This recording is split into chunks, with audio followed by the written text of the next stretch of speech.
members na sina Joseph Amat sa Rolando Mendez para sa kanilang unang trapiko ngayong umaga. Ang Taxi Squad Traffic Report sa Radyo 5, 92.3 News FM.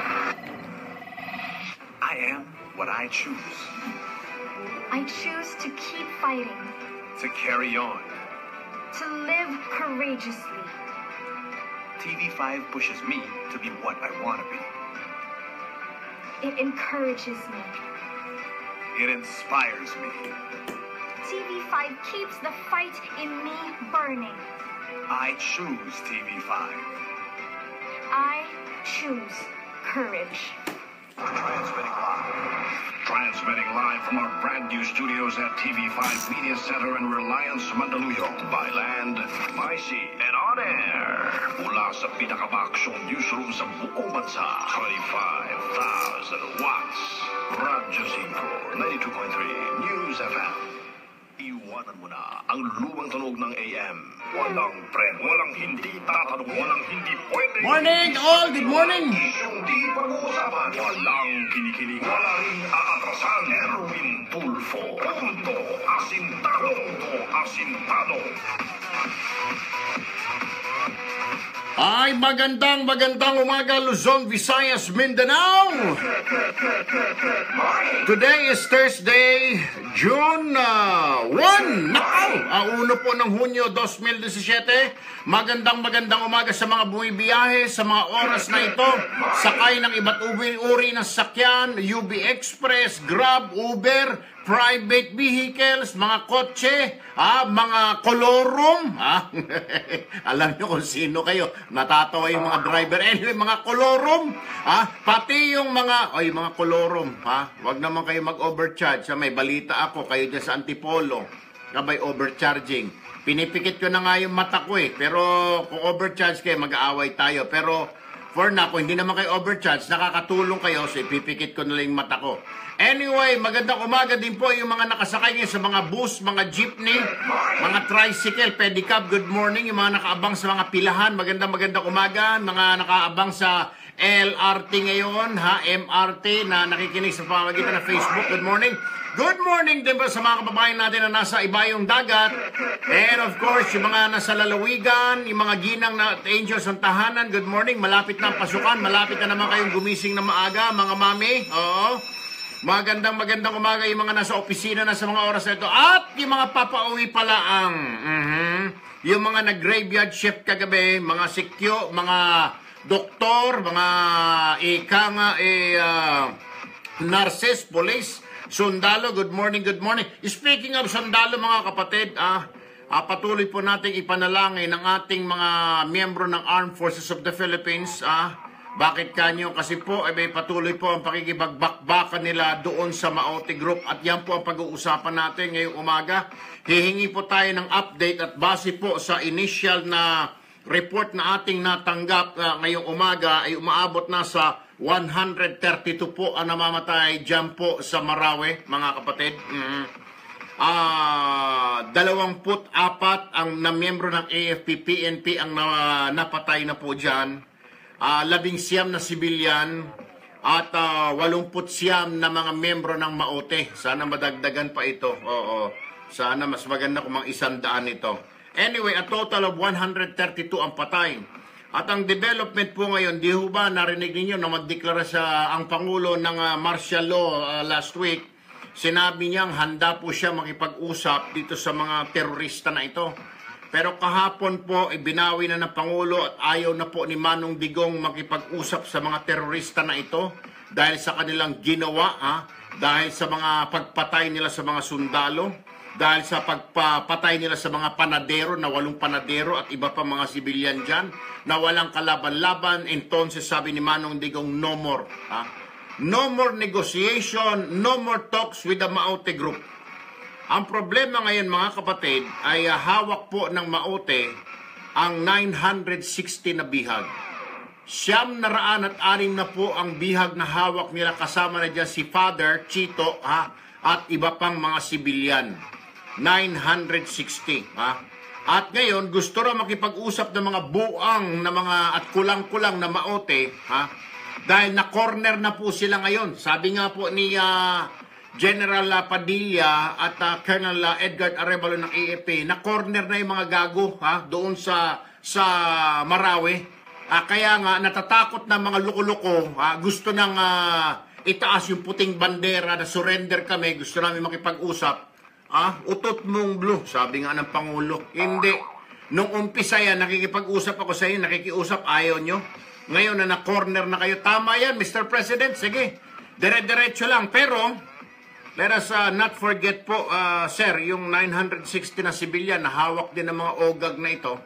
Pero as we speak, mga kapatid, gumagawa na po ng paraan ang Armed Forces of the Philippines na sa pamagitan po ng mga leader doon, ng mga Muslim nating kapatid, na pakiusapan itong mga maote pakawalan na lamang. Ewan ko kung paano gagawin ito. But anyway, may pag-uusap po ngayon, ang AFP at ang ibang mga may connection po dyan, baka itinap na nila dito si dating Vice Mayor Bin Laden. Lagi pong kausap yung maoting group. Anyway, mga kapatid, yan po ang isa sa pag-uusapan natin, Isa pang pag-uusapan natin, congratulations po muna dito kay Customs Commissioner Nicanor Paeldon. Napansin ho natin, simula nang maupo ito last year, lagi na pong nami-meet ng Bureau of Customs sa kanilang collection target, tax collection target. Ibig po sabihin nito, magandang balita po ito kasi ang Bureau of Customs po at BIR, ang dalawang pangunahing ahensya na dito kinukuha ng gobyerno natin yung national budget natin. Pagpalpak, pag kulang ang kanilang target, kulang din po yung ating national budget. Kagaya po, I think next year or this, nasa 3-point-something trillion na ang ating national budget. Kailangan likumin po ng customs at ng BIR itong pondo na ito, pati iba pang mga ahensya. Pag hindi po nila na-meet ang target, hindi rin po mamimit yung 3 trillion, entonces kulang. Kulang po para sa mga kalsada, mga infrastruktura, kukulangin ho yan. Kaya nga, congratulations po Commissioner Paeldon for meeting the tax collection target always. At congratulations sa iyo at iyong mga tauhan sa pagkakahuli dito sa mga smuggler o nung isang araw, yung mga droga po. The biggest arrest or huli 6 billion pesos na halaga ng shabu na sabat ng Bureau of Customs. Congratulations lalo na sa iyong mga tauhan, lalo na kay Colonel Estrella ng CIIS nyo dyan, Customs Intelligence and Investigation Service. Congratulations. Congratulations muli dahil kahapon 3 bilyong pisong halaga ng mga bigas.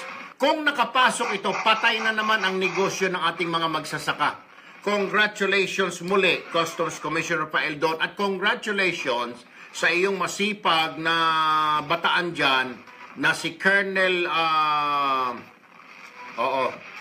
sino ngayon, iyong bataan dyan sa CIIS, okay? Congratulations sa inyo dyan. At congratulations din po. Hindi rin ho nagpapatalo itong Bureau of Immigration natin, lalo na itong Intelligence Division. Hindi lang po nababalita dahil hindi naman po sila mayabang, ay yung parehong ahensya, Customs at saka Immigration. Hindi ho mayabang yung mga yan. They just keep on working. Ang Immigration Intelligence Division, hindi po ninyo nalalaman, araw-araw po may mga nahuhuli ng mga illegal na mga Chinese, mga Indian, mga Korean nationals, at yung mga mga American at mga European na mga pedophile, hindi na po nadyadyaryo, hindi na natin nababasa, pero tuloy-tuloy po ang paghuli ng mga immigration personnel. Congratulations din po sa Bureau of Immigration, lalo na kay Commissioner Morente. You guys are doing a good job. Alright, 8:40 ng umaga, isa pang pag-uusapan natin, eto na, Kanina sabi ko ay kahapon, bago kayo makinig sa programang ito, ang programang ito ay delikado sa inyong kalusugan kung kayo ay may sakit sa puso. Bakit kanyo delikado ang programang ito? Atakihin ka sa puso sa galit. Bakit kanyo? Ito sample. Ay dapat uminom na kayo ng Calciblac. Hindi ko kasalanan kung kayo atakihin niya sa puso at ma-high blood kayo. Itong si Ombudsman Conchita Carpio Morales, mga kapatid, hindi pa nga naisasampa ang kaso sa tanggapan niya ng Department of Justice. Hindi pa nga nagsasampa ng kaso si Janet Napoles laban kina Senator Trillanes, Senator Drilon, Senator De Lima na dati Justice Secretary noon, at yung Budget Secretary na panahon ni Pinoy na si Butch Abad, ay sasampahan nila ng kaso ng pangungulimbat o plunder dahil kumita raw umano itong mga ito sa pork barrel nila. Si Trillanes, si Drilon, si De Lima naman ay tumanggap ng suhol umano mula kay Janet Napoles no siya ay DOJ. At itong si Butch Abad, siya ay nag-release ng pondo, tumanggap din ng kickback dyan sa pork barrel na yan. Kaya, alam na alam ni Janet Napoles at gusto niyang kasuhan itong mga ito. At sa tulong na rin ng DOJ, kakasuhan nila. Pero the only way to do this ay dahil mga sitting senators itong mga ito, si Trillanes, si Drilon, maging si De Lima, kailangan sa ombudsman. Abay nung marinig ni Morales, Conchita Carpio Morales na kakasuhan itong mga kakulay niya na dilawan, abay mukhang tatablahin ng ale. Ang tanong dyan, bakit ombudsman? Bakit kailangan tablahin? Kung may ebidensya ba naman ang DOJ? Kung may ebidensya ba naman si Napoles, bakit? Bakit kailangan 3 senador lang makukulong? Pansinin ho ninyo mga kapatid. Ito, ewan ko kung napapansin din ho ninyo. Si Estrada, si Jinggoy, si Bong Revilla at Enrile, kinulong. Ano po? Kinasuhan. Pero itong sina Trillanes, Drilon, De Lima, dahil mga dilawan ba ma'am at saka itong Butch Abad dahil opisyal ng Liberal Party ay hindi ninyo kakasuhan? Ayaw ninyong tanggapin yung kaso nila laban sa kanila? Kasi ikaw ay inappoint ng isang dilawan na si Pinoy, ang hari ng dilawan. Kaya ba dahil magkakakulay kayo? Ombudsman Morales, wag hong ganon. That is not nice. Ano po?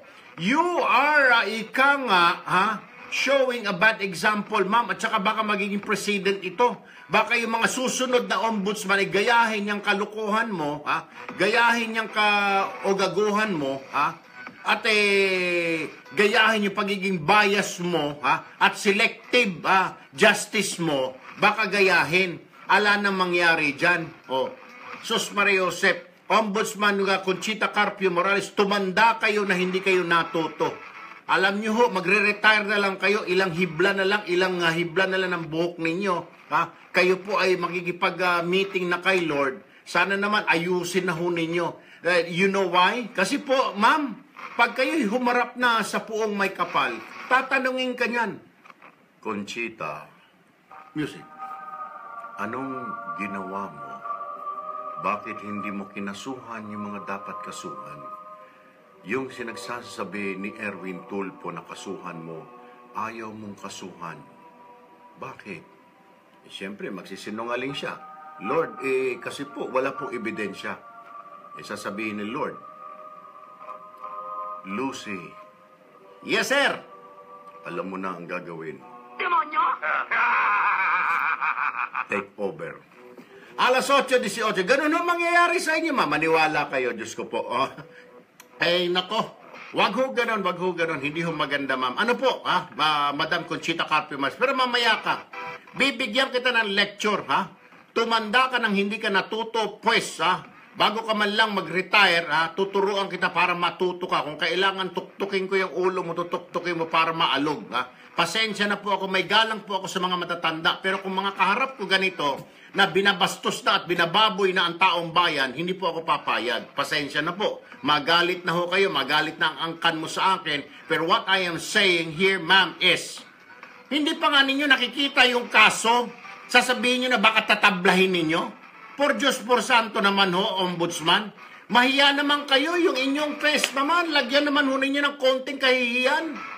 Jesus Maria Josep, hindi pa ninyo nakikita yung kaso. Pagkatapos sasabihin nyo na tatablahin ninyo. Diyos ko, dahil si Janet Napoles. Si Janet Napoles ang testigo ng gobyerno. Tatablahin ninyo. Diyos ko po naman. Kumita naman yung mga yan. Pwede bang gagawa-gawa? Pwede ba yung 3 lang makukulong? Yung Revilla lang at Estrada dahil hindi sila mga dilawan, dahil iba ang kulay nila. Dahil si Estrada ay orange sa kulay at si Revilla ay kulay puti ba yun? O yung ano ba yun? Yung Liberal Party o KBL? O ganun ba? Sus Mariosep. Ano ho ba naman yung kayong klaseng tao, tumanda na kayo, sayang. Alam nyo, idolo ko ho kayo nung kayo ay nasa Korte Suprema, pero itong pinapakita nyo ngayon sa Ombudsman, nasira po, ha? Pero hayaan nyo, ma'am, ha? Baka kayo nakakalimot na o kailangan nyo ng Sustagen Plus, ha? Ay, siguro, ma'am, maaring nakakalimot na kayo. Well, I will understand. Pero kung sinasadya nyo yan, na talagang hindi kasuhan sila, pues, makakatikim ho kayo sa akin mamaya. Abay, ng maanghang na salita. Ayaw human, hindi human ninyo gusto, at talagang hindi nyo magugustuhan yung sasabihin ko mamaya. Conchita Carpio Morales, unless you change your attitude, unless you change your decision, tignan mo muna yung kasong isasampa sa iyo, Ombudsman Morales, bago ka magsasalita. Kung nakita mo na walang ebidensya, then sabi mo, this case is for the garbage can, This case doesn't have enough evidence. Is not sufficient enough to file a case against this person, against Trillanes, against Drilon de Lima. Pero kung hindi pa ho ninyo nakikita, tumahimik na ho kayo. Mariosep, daldal ka ng daldal. Yan sinasabi, tumanda ka ng hindi ka natuto. Oras po natin 8:21, eh syempre sa bandang dulo po meron tayong itanong mo best bago po nating segment yan. Iba po ito sa dalubhasa. Ito po ay nagtatanong ng mga kababayan straight. Sasagutin natin sa Facebook messages. Sasagutin ko po yung kanilang mga katanungan. Oras po natin 8:21. Idulog mo best. Oo, meron tayo mamaya mamaya kukunin natin yung mga mensahe. Pero for now, engineer, ready na. Break na tayo. Okay. 8:21 in the morning. Diyan lamang ho kayo, wag ho kayong bibitiw. Umpisa pa lamang ho ito. Magbabalik ang paborito mong programa pagkatapos ng ilang paalala dito sa Radyo 5 92.3 News FM. Thank you, San Miguel Beer, Marife Antipuesto. Thank you. Lolita Cusano, Janet Morete, good morning. Lucy Dioco. Dapat lang i-impeach yan. Walang silbi. Robic Monterde. Exactly, agree. Christian Han, idulog mo best. Yes, IMB. Joan Sudua for sharing, thank you. Guzman Monica, good morning from Taiwan.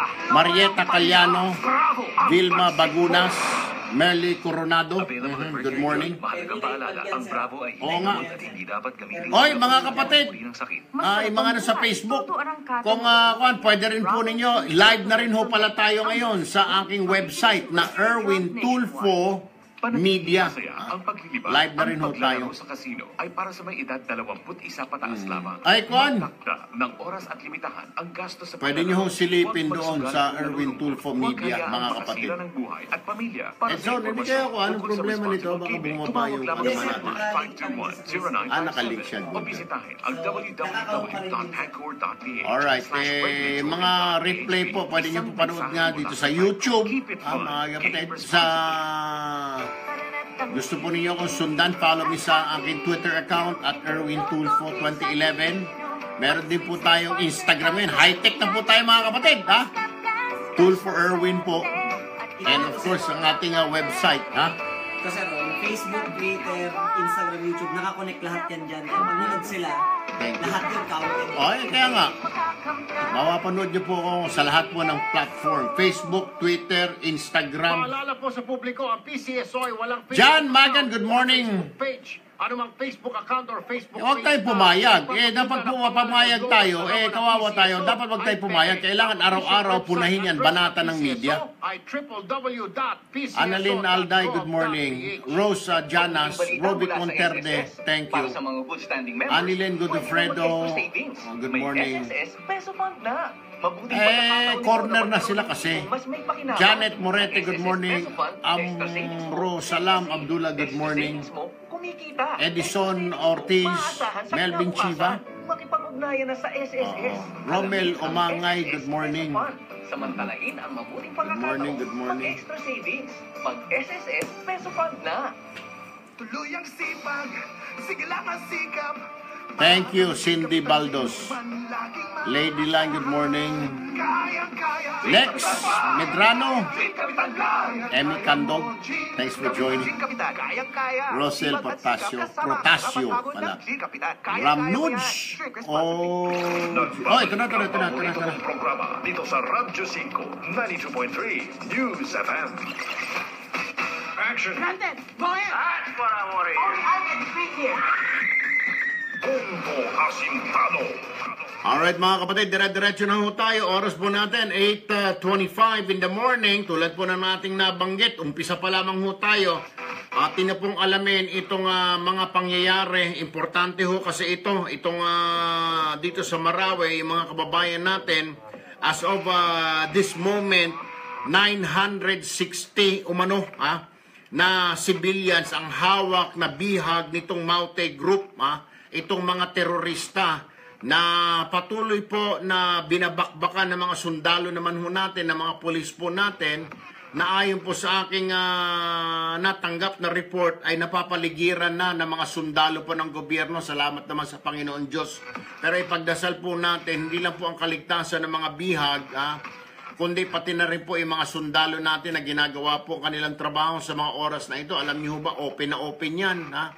Yung sundalo, syempre, hinahunting yung Maute. Ito mga Maute naman na nasa bintana, mahirap po kasi. Kung hindi po kayo sundalo, ito ho, ipapaliwanag ko sa inyo. Kung ikay sundalo, syempre naglalakad ka, hinahanap mong kalaban kung saan-saan ka nakatingin. Kung yung kalaban na unahan ka na nakatago, wala hong iniwan niya sa tagu-taguan Nakatago at na nakaumang na ang baril, lalo na yung mga sniper. Pagdaan mo, i-snipin ka na lang. Doon ho namamatay, doon po namatay itong 24 natin na sundalo at mga pulis. Mga sniper fire ang tawag ho rito. Kaya ipagdasal po natin ang kanilang kaligtasan. Ano po? And of course, yung mga sibilyan. Yung sa Maote, okay na rin yun. Pwede niya rin ipagdasal sa demonyo, nakunin na sila, madagdagan pa itong bilang nila. 89 pa lamang ho Sana umabot ito ng 200 o 300 na para maubos na sila totally. Anyway, nasa linya na po ng aming telepono ngayon ang aming senior correspondent na napakatapang ng babaeng ito ever since Mas Mariosep. Ako yung nagko-cover pa noon para sa TV5 nasa Baguio ito, nasa Lindol, kahit saan itong babaeng ito. Anyway, magandang umaga kay kumusta na dyan sa Marawi? Yes, Erwin, magandang umaga. Katulad ng mga sitwasyon ng mga nakaraang araw, ganun pa rin yung sitwasyon dito, dala-diretso pa rin yung napagtakan sa pagitan ng militar at ng Maute at Abu Sayyaf Group. Pero kahapon, napansin natin na mas matindi yung naging enkwentro. Talagang simula alas 6 ng umaga hanggang gabi. Dire-diretso yung pakbakan. At ngayon nga, nag-airstrike ulit. Nung mga nakaraang araw, ang ginagamit nila is yung Agusta Westland na chopper. Ngayon, ang ginagamit na nila yung OP-10, so bomba na yung pinapalit nila dito. At narinig natin, Erwin, na sumasagot pa rin talaga ng putok ng baril. Yung mga kalaban, talagang pinipilit nila na patamaan. Pero may balita ako ang galing sa AFP na napapaligiran na, alam na, pinpointed na ng Armed Forces of the Philippines, ng PNP natin, ang kinaroroonan nitong mga remnants ng Maute dyan sa Marawi City. Pero ayaw na nilang sumuko at nagkikipag-bargain ngayon. Itong hawak kasi raw ni umano nila 960 na civilian, ito ang kanilang bargaining chip ngayon kay Pangulo. Gusto nilang kausapin ng Pangulo, pero sabi ng Pangulo, no way, wala na tayong usap-usap. Pero ayon sa aking informante, the Armed Forces of the Philippines, being the Armed Forces pa rin, kahit papano, are trying to find ways or is trying to find ways na may mamagitan sa pagitan nila, ayaw naman lang kausapin diretso ang kalaban, na may mamagitan para pakawalan yung mga hostages. Is this correct? Erwin, pagdating sa sinabi mo kanina na tukoy na ng AFP yung mga remnants ng Maute at ng Abu Sayyaf, so nakikita natin sa observasyon natin, totoo yan. Dahil napasok na kahapon yung mga mismong lugar ang sinasabing stronghold ng mga kalaban. Kaya ganun kainit yung bakbakan na nangyari kahapon dito. Hanggang ngayon, tuloy-tuloy pa rin yan, Erwin. Pagdating dun sa mga hostages, wala tayong idea doon dahil karami yung sinasabi naman ng kapag tinatanong natin sila dyan ay hindi sila nakikipag-negosasyon, hindi sila makikipag-usap. Ang option lamang nila ay sumuko, hindi kaya ay mamatay dito sa bakbakan. Nako. Okay, mabuti na lang mamatay sila kaysa sumuko pa, baka umulit. Anyway, maraming salamat sa iyo, Kay Imson. Mag-ingat ka dyan ang iyong crew, okay? Yes, Erwin, maraming salamat. Alright, yan po si Kay Imson ang aming correspondent, female correspondent. Dyan po ngayon sa Marawi mismo. Napaka-atapang-atao itong si Kay Imson, mga kapatid. Anyway, lahat naman po ng mga reporters namin, dito po sa TV5, talagang matatapang ho yan. Alas 8:30 ng umaga, wala na yung sa AFP, bago tayo mag-break. Oo. Okay, mga kapatid, bago tayo mag-break, wag po kayong maglilipat ng istasyon. Dahil marami pa ho tayong pag-uusapan, nariyan pa po yung umpisa pa lamang po tayo. First gap pa lang po tayo, 8:30 pa lamang ho, hanggang alas 10 tayo ngayong umaga. Yung AFP, tatanungin ho natin. And then, syempre, ating makakausap na mamamaya, tiga Bureau of Customs, na 2 days ago, may nasabat naman silang, bantakin mo, 3 bilyong pisong bigas. Kung nakalabas po ito ng customs, Diyos ko pong pineapple bayan, kung ito ay naibenta, kakalat ang bigas. Ang problema, sir, mumurang ang bigas ng ilan, pero kawawa naman ho yung mga magsasaka natin na may mga anak din naman, di ba? May mga pamilya rin na papakainin, may mga anak din na papaaralin ho tulad natin, yung mga magsasaka ho natin, hindi ho alam nyo ho ba, unlike in abroad, alam ho ito ng mga kababayan natin, yung mga nasa Japan, nasa Australia, nasa Italy, na yung mga farmers ng ibang bansa, mayayaman sila, baligtad ho. Bakit? Kasi sarili nilang lupa, yung kanilang pinagtatamnan. Totoo yan yung sinasabi ng mga militante na kilusang magbubukid ng Pilipinas. That is a fact, Jack. Sa Amerika, ako'y natira doon. Sa Germany, sa Europe, Australia, sa Japan. Yung mga magsasaka, sila kasi mismo ang may-ari ng lupa. So, taniman nila yan. Pag umani sila, kikita sila. Dito po sa atin, yung mga magsasaka natin, nakikitanim lang. Utos-utusan lang, may tauhan ng mga obra, hasindero. May porsyento lamang. Kunwari ako'y magsasaka, Mang Erwin, sir, ako po nagtanim ng 1 hektaryang bigas. May 1 hektarya ka? Sige, 1 hektarya. Ilang kaban yung naanim mo dyan? Nakakuha po tayo, sir, ng 50 na kaban sa 1 hektarya. Sige, sa 50 na yan, kunin mo na dyan yung 2 sako. Kita mo naman yan. Paano kaya yaman? 2 sako, siya 50. 48. Siya yung yayaman, yung magsasaka natin, hindi. Si magsasaka natin, dadalhin sa merkado yung 2 sako. Siguro nakatanim siya 10 hektarya. So, meron siyang 20 na sako na bigas. Pag dinala mo sa merkado, kung nakalabas yung mga ismagad na lintik na bigas na yan, babarating siya. Meron na kaming bigas. Sige na po, pantuisyo lang ng anak ko, sir. Baka pwede nyo nang bilhin ito. Doon natatalo ang magsasaka natin. Kawawa. Kaya mabuti na lamang nahuli. Kung hindi nahuli ang Diyos ko pong pineapple bayan, kawawa na naman si Juan na magsasaka. Baka walang pang-enrollment na naman yung anak niya. May mga anak din ho yan. Let us not forget yung mga magsasaka natin. At mas marami pong anak yung mga magsasaka natin. Huwag naman magagalit yung mga magsasaka natin dyan. Mas marami ho silang anak. Bakit? Kasi po siyempre, pagdating na ng gabi engineer, siyempre, sila na lang ni Mrs. Nakita ni Sir Farmer, si Mrs. nakahigang ganon. Medyo nakataas yung nakita ni Sir Farmer, yung Mrs. niya. Nakahiga doon sa papag. Medyo nakataas ng konti yung bestida. Tulog na tulog, o yung kanyang duster, na bulaklakin. Papasok si Mr. kaliligo lang galing sa ilog. Abay, amoy sabon si Mrs. Ay, natural. Ay, sasabihin ka agad, Ling, kurong ka nga. Ay, nako, Tonyo, lumayo ka, tapagod ako, naglaba ako maghapon. Pero si Junjun kasi makulit, Ling. Ay, hindi, mamaya na, dami na nating anak, ay kulang. Hindi na nga natin alam pa paano pakainin. Sige na, Ling, dali na. Ayun, natumbok mo. Kaya medyo marami pong anak ni Sir Farmer. Totoo yan. Di ako nagbibiro. Akala nyo nagbibiro ako. Oras po natin 8:34. Huwag naman humagalit mga magsasaka. Pero totoo po yan. Kasi kami may mga kaibigan po ang magsasaka sa Palawan, sa Mindanao. Alam ko marami-rami silang anak. Good morning po sa mga magsasaka nating kababayan. Mga mangingisda natin. Good morning.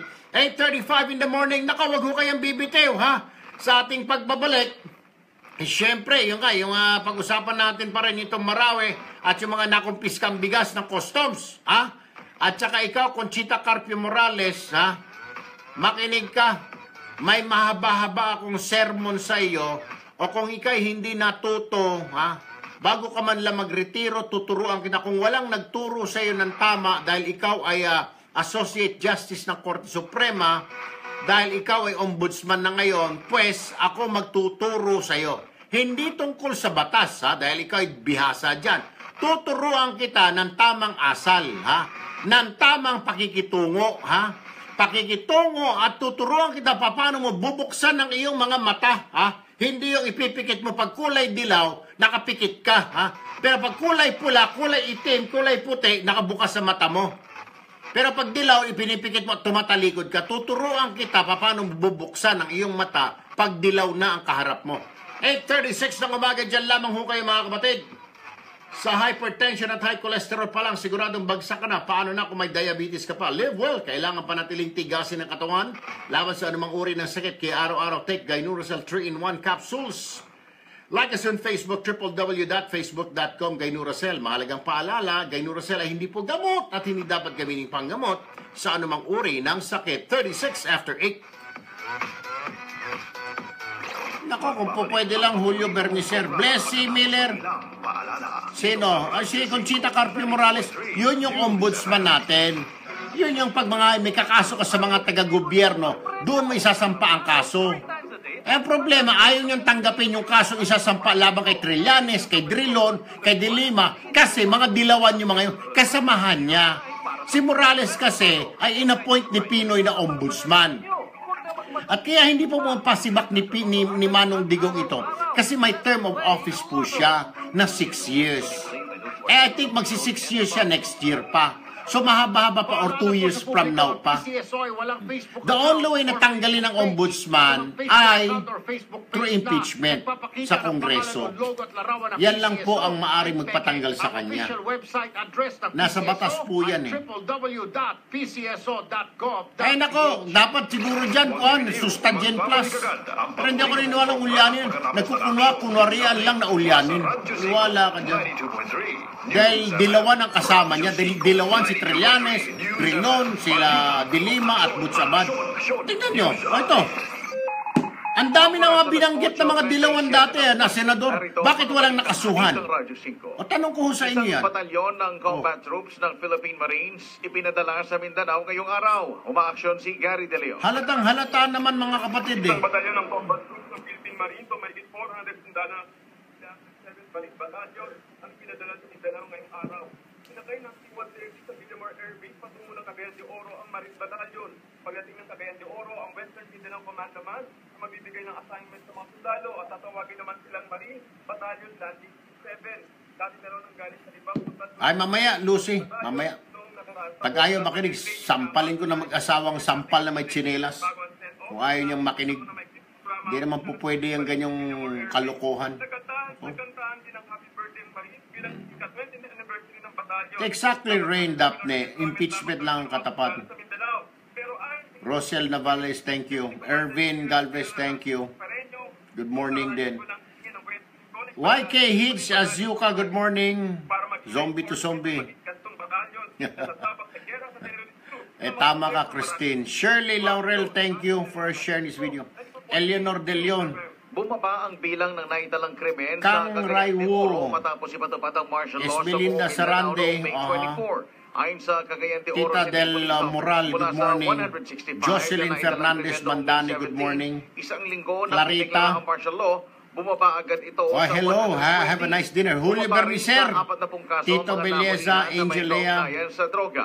Umaabot sa 100 ang checkpoints na inilunsad. Wala, hindi mo basta sa iba't tanggalin. ibang Kailangan bahagi ng lungsod ombudsman ng Cagayan impeachment. de Oro. The only way to remove Sa ibang balita, an ombudsman is through impeachment po. Ganun lang po yung pwede. Umaga sa Davao Occidental. Ayon sa PHOX, namataan ng Dalia Manaka, Ohio gozaimasu. Daisy Cortan, good morning. Daniel Nakisado, good morning po. Good morning. Baby Joe, good morning. Wala namang naitalang nasa Rovic Monterde, wala ring inaasahang aftershock. Rain! Betchay Sarapanan, good morning. 39 Lenski Badyang. At mga balita mula sa Radyo 5. Loli. Archie Oy, Zapan, IB, anong saan man, susunod? kailanman, Anong siste? kapatid, higit sa balita. Ako sabi pa ba natin ng AFP? Aksyon! News update. Mercury Drug celebrates its 72nd anniversary on March 1, 2017. There are more than 1,000 stores nationwide. Nakasabi ba natin yung AFP? Anong balita? Sino susunod? Si Bin Laden o si AFP? May meeting. Sila ngayon. Sinong G po? Ay, may meeting po sila ngayon. Si yung Vice Mayor Bin Laden. Makibalita tayo. O, connect yung customs. Sige. Wala si Bin Laden, hindi makontak. Kaya mahalaga ang paglilinis Naiga si Bin Laden. Uminom ng 5 Alamin po muna natin, tapos diretso ka na kaagad sa customs. Kaya Colonel, sino nga yung... si dating Vice Mayor Agkan Bin Laden. Kasi siyempre may info siya tungkol dun sa mga terorista. Nakakausap niya. Ikausapin natin si Bin Laden. Ano? Yun. Ulitin ko, 0909-383-8555. Smuggled rice, 123 million. Ayan. Mabibili ang Fiber Health sa Colonel Edgar Arevalohoy. Colonel Estrella yun. Pharmacy. Mahalagang paalala, ang Fiber Health ay hindi gamot at hindi dapat gamitin panggamot sa anumang uri. Oy, Marvy Godes, good morning. Aina Vicario, thank you. Malaya. Miss Azuka, good morning. Eugene Laumok.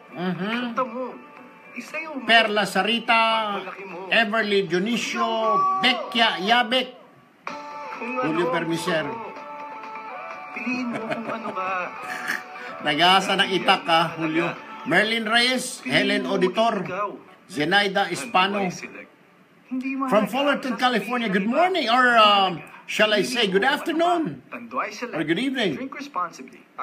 City Abdullah, SNC Aguelo, Primo Mangosing from Cerritos, California. Good morning. I'll be there, guys. I'll be there in California around July, God willing.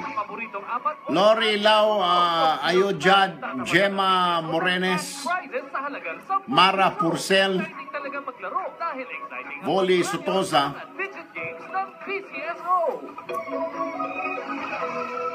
Paalala po sa publiko, ang PCSO. Dali, thank you. You're welcome. Michael Hilario, good morning.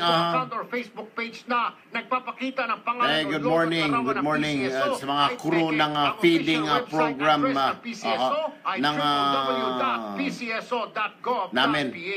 Mabuting balita mula sa SSS para sa mga goods. Good morning, Mike Hilario. Good morning. And Lyra Hilario, good morning. Thank you for helping out. Christine Azuelo, Jonas Caubalejo, Alit Gaerbal, Finde Smiley, from Japan, Ohio gozaimasu, Maria Leonora Lee. Ang SSS Peso Fund. Samantalahin ang mabuting pagkakataong Sihas. Mag-SSS Peso Fund na. Alright.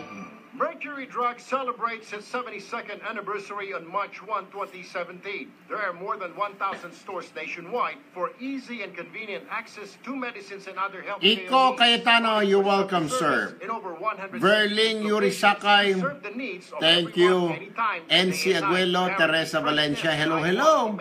Evangelista Whitworth from Australia. Alright. Daisy Sato, good morning.